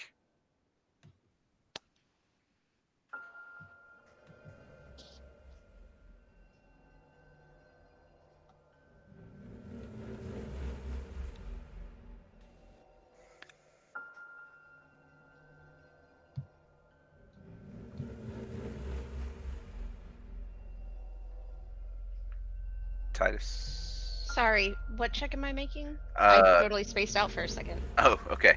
Resilience plus metal Okay. and centering. Resilience. I don't have centering. Then you just d6 this. It's delicious distress dice.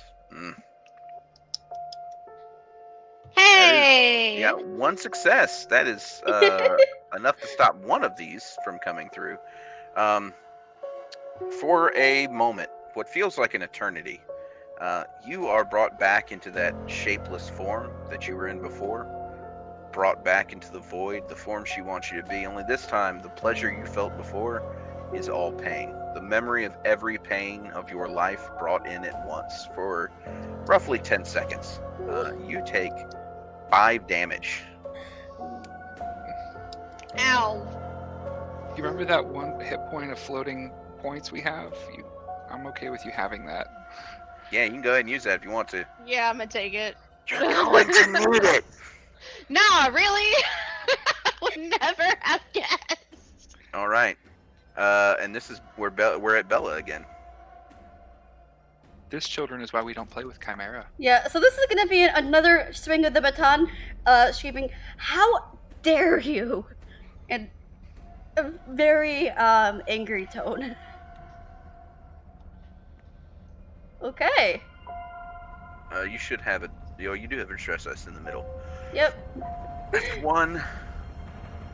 Oh, I rolled no successes on this dodge.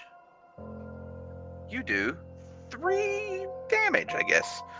So the stun baton hits, and as it hits the arm area, roughly around the shoulder of this form, you feel like you can see the electricity jump from the baton into the nervous system lighting that is basically this this floating phantom thing in front of you, this chimera, and you hear the darkness around you kind of yowl in pain for just a moment. Titus, who is just coming back from a bad time. Yep. It wasn't good, that's for sure. I'm going to flick on Shadow Pierce. And you can see Victoria's. You can kind of see Victoria's form. You've noticed that this is going to last for 3 rounds. Mm-hmm. So, how many minutes are you at right now? 10 out of 12. 2, 3, 4, 5, 6, 7, 8, 9, 10. Yeah, 10 out of 12. You are at 5 distress dice right now. I am. Yes, you are. You know, you kind of see. It's not an action, so you can still attack if you would like to. That was the hope. Yes. Yeah, you can kind of see her form a little bit better than you could before. It looks strange on the backdrop of the augment reality, but you are able to take a swing. Yep, I'm gonna try and hit her again. Strength. What was it? Strength what? Strength, toughness. Okay. No. All 5 distress dice.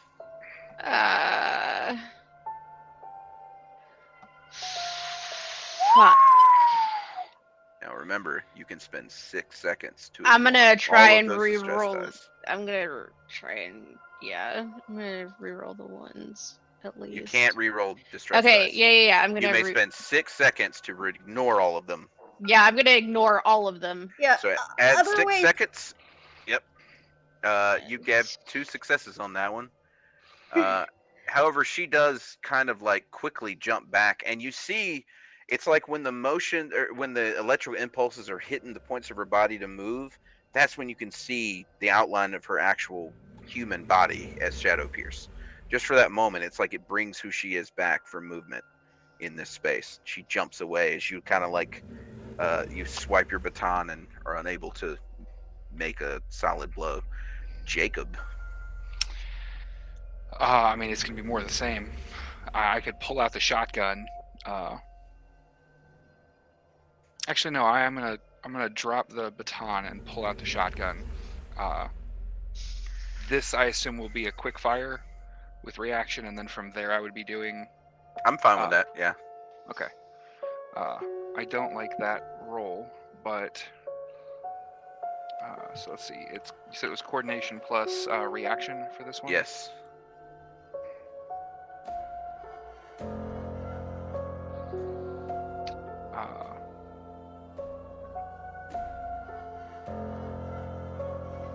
That's so many ones. That is a lot of ones.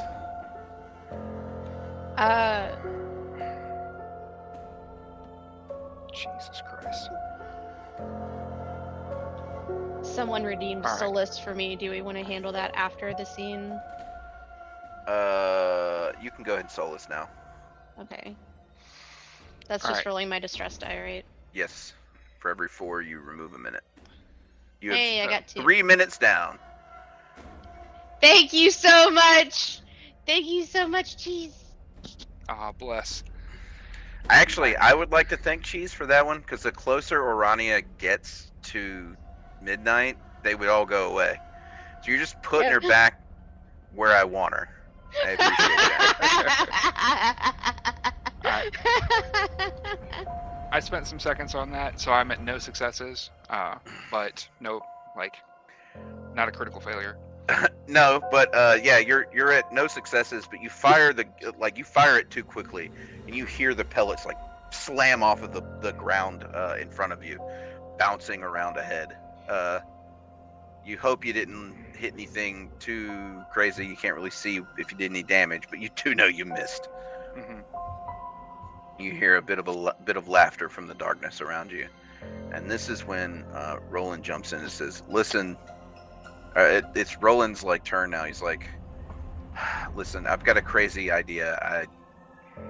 I don't think we're gonna be able to kill her." And he fires his shotgun again. This one is almost point blank to the brain, and you see nothing happen. Like no change, no anything. She didn't even move. It's like the pellets went directly through her body. Titus, you see that pretty clearly. That Roland was up on that dome and fired, and nothing happened. And he goes, "Yep, shit." And then she turns to him and reaches out and grabs him, wrapping both of her arms around him, and they both disappear. Fuck. What? All right, but we need him to figure out all of the things that we came here to do. I think that was his teleport. I think? Yeah. Yeah, it looks like it. He did just disappear.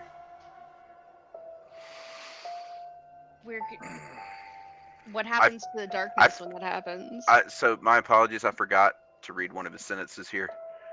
He's explaining at this point, he explains that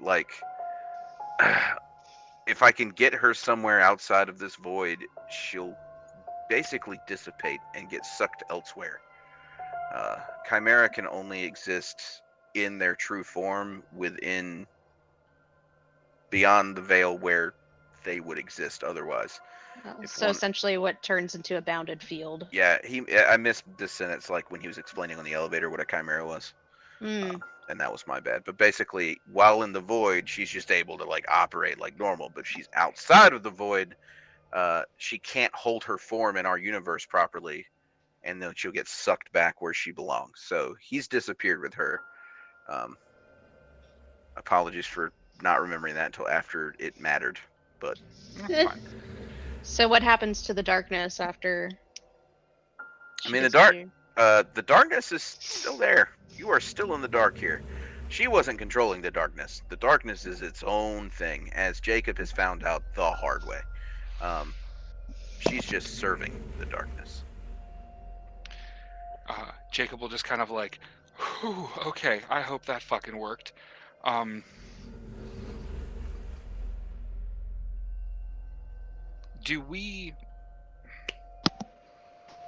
We came here to do to do the calculations and everything we needed to stop the ship and turn it, right? Or basically do we turn from navigation? Basically, in order, you need to increase the thrust to brake harder so that you can start going away from the sun. That is what your goal is here. And it's 11:43. There's a couple more roll things we could be doing, but there's not much point to because you've got it. So we're going to go into a little bit of aftermath here and explain what y'all want to do and how you're going to do it. You are able to take over engineering. You have the command codes. There's no issue with that. So After gaining control, you increase power to the Cupid drive, and the thrusters, like, you can feel the ship kind of shudder a bit as the drive increases.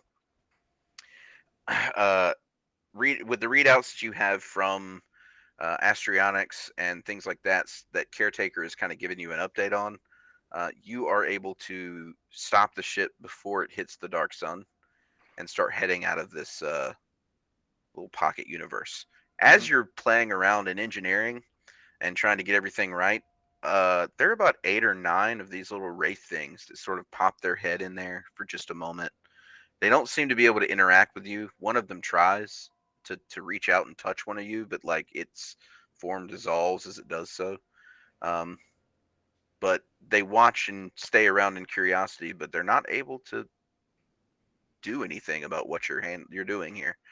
But after roughly 6 or 7 hours, you know that the ship is now almost at a full stop and starting to head its way out of this thing. To give you the full rundown, you live the next roughly 3 weeks in total darkness. You have food. You become kind of decent at figuring out how to navigate things with the AR over the course of time. And Titus is hard at work reprogramming Caretaker to basically pilot the ship to Alpha Centauri. And after 3 weeks in this portion of void space, you leave this void solar system. And the lights return to normal. The ship is just as it was last time you had woken up on it. You can see everything. The damage is considerable. And you know pretty easily that you're going to have to get back in stasis because you won't be able to survive much longer. But you have escaped the void solar system. Having what we talked about with Roland for a little bit, Jacob will work with Titus with whatever codes and things are necessary to get Caretaker set up to wake us up when all hands are needed, if there's an emergency, to perform our flip maneuver and get us where we want to go. And that's what you do. Over the course of the next few hundred years, you are back on track to get where you're going. You're woken up for the flip and burn, able to have to do a couple of like minor repairs here and there from debris that's hit something or, space rock here and there. But overall, you're woken up 4 or 5 times over the course of the next 115 years to get where you're going. And finally, one day, you wake up and you are orbiting a strange blue-green planet that's fourth from the sun of this system, floating in the habitable zone. It has 2 moons, and you can tell from where you are at, it is loaded with water. Your mission has been accomplished, but whether or not the colonists will make it through, who's to say? And that is where we will end our adventure with you as heroes who have saved 10,000 lives from the void space. At what cost? At what cost? I'll tell you a little bit about what cost. You've been keeping an eye on that little black spot that you left because why wouldn't you? Mm-hmm. And one thing that you do notice is that the seam that you've been cutting into void space using this ship, it seems to be expanding behind you in certain places. And your biggest fear now is that you may have cut a giant path for this to seep further into your universe, but there's not a whole lot you can do about it now. And besides that, you'll be long dead before you have to deal with it. In his time, I guess Jacob will make sure to log what happened, what he saw during times when he can, especially once we actually arrive. He'll do whatever necessary EVAs and things are to cover everything from the treasonous crew, and so everyone has the information necessary to start prepping humanity, this colony of 10,000 people, to grow into a force to do something about it. Mm-hmm.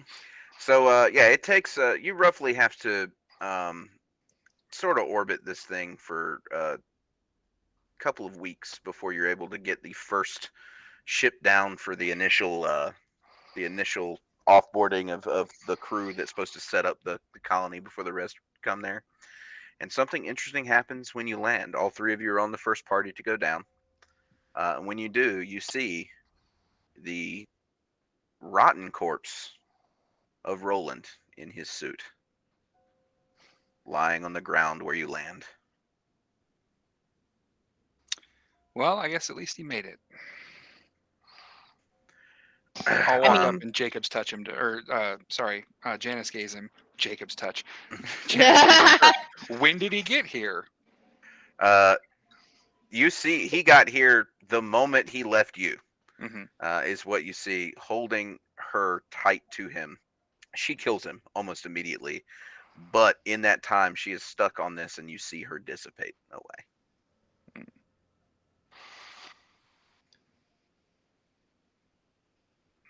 He deserves a hero's burial. When we get there. We'll register the commendation. Yes. So that is it. That is Generation Midnight, ladies and gentlemen. Thank you for playing. I hope that you enjoyed it. I am glad that you helped me test this because I have some minor tweaks I'm going to make because it'll make more sense. Some things will make more sense, but I think I like this direction better than the last one. I like this. This is great. Thank you. I hope everybody had a great time. I am happy that everybody was able to join us and do our donations. Do we know what our donation amount is at currently? It still says 205. Is it 205? 205. So thank you everybody who has made a donation. We are currently at $205. Please join us here on the compound for the remainder of the week with the Nat 30s and compound running. Let's see, tomorrow at 9 p.m. is D&D 5e Tuesday. I think that's on the Discord. Yeah, D&D Discord.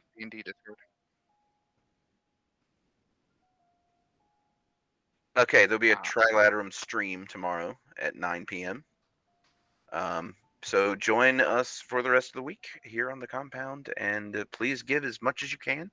I will be, to sign off here, I'd like to thank, as always, our wonderful producer, Izzy, for letting me not do that work. It's really the greatest gift I've ever gotten.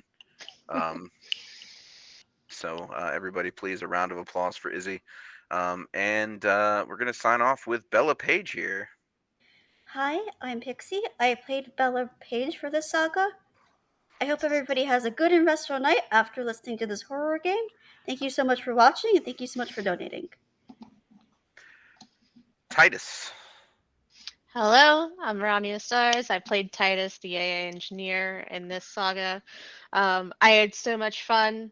And I really hope that everyone has a great night. Make sure to stick with us through the week. And thank you for donating. Y'all are amazing. And thank you for saving my brain with the solace rolls. And Jacob. I'm Edgar. I played XO Jacob Andrews. Thank you guys all so much for joining us tonight, for standing up to cancer with your donations and with your support. Everybody who shared or streamed or told friends, just thank you for being a part of our community. Look forward to many more horrifying nights in the Midnight World. Yes, and I am Comrade Papa Bear, or Gavin, the director and host of Midnight Mondays. Next week, we should be beginning a new adventure. There is a chance, I don't know when, it'll be next Monday or the Monday after, some Monday in August. I will not be here, and we will be skipping that week. I'm still trying to work that out. I have some plans that I am trying to get nailed down before the summer's out. But I'll try to make sure that people know in advance. I believe our next adventure is going to be a return to the company retreat. We haven't done that one in a while. That one is one of my favorites. So join us next time for more creepiness. That will we are going to be dealing with. And as always, thank you for joining us here on Midnight Monday. Just a quick update about the game. We are still looking at having a PDF launch by September. September, October, and then physical copies of the book by the end of the year, early next. That's just right now. That's just depending on the printers. We can't really control them on that one. We're trying to get them done as quick as possible. But the book is done. Layouts are being applied. We have a finalized character sheet and all this fun new stuff. I'll try to get some updates on that by the next one to see what we can kind of share for folks. So as always, thank you for joining us here on Midnight Monday. I hope you have a wonderful evening, and try something clever. It's almost midnight. I'm tired, but thank you all. Oh, who We'll are we catch you next week. rating?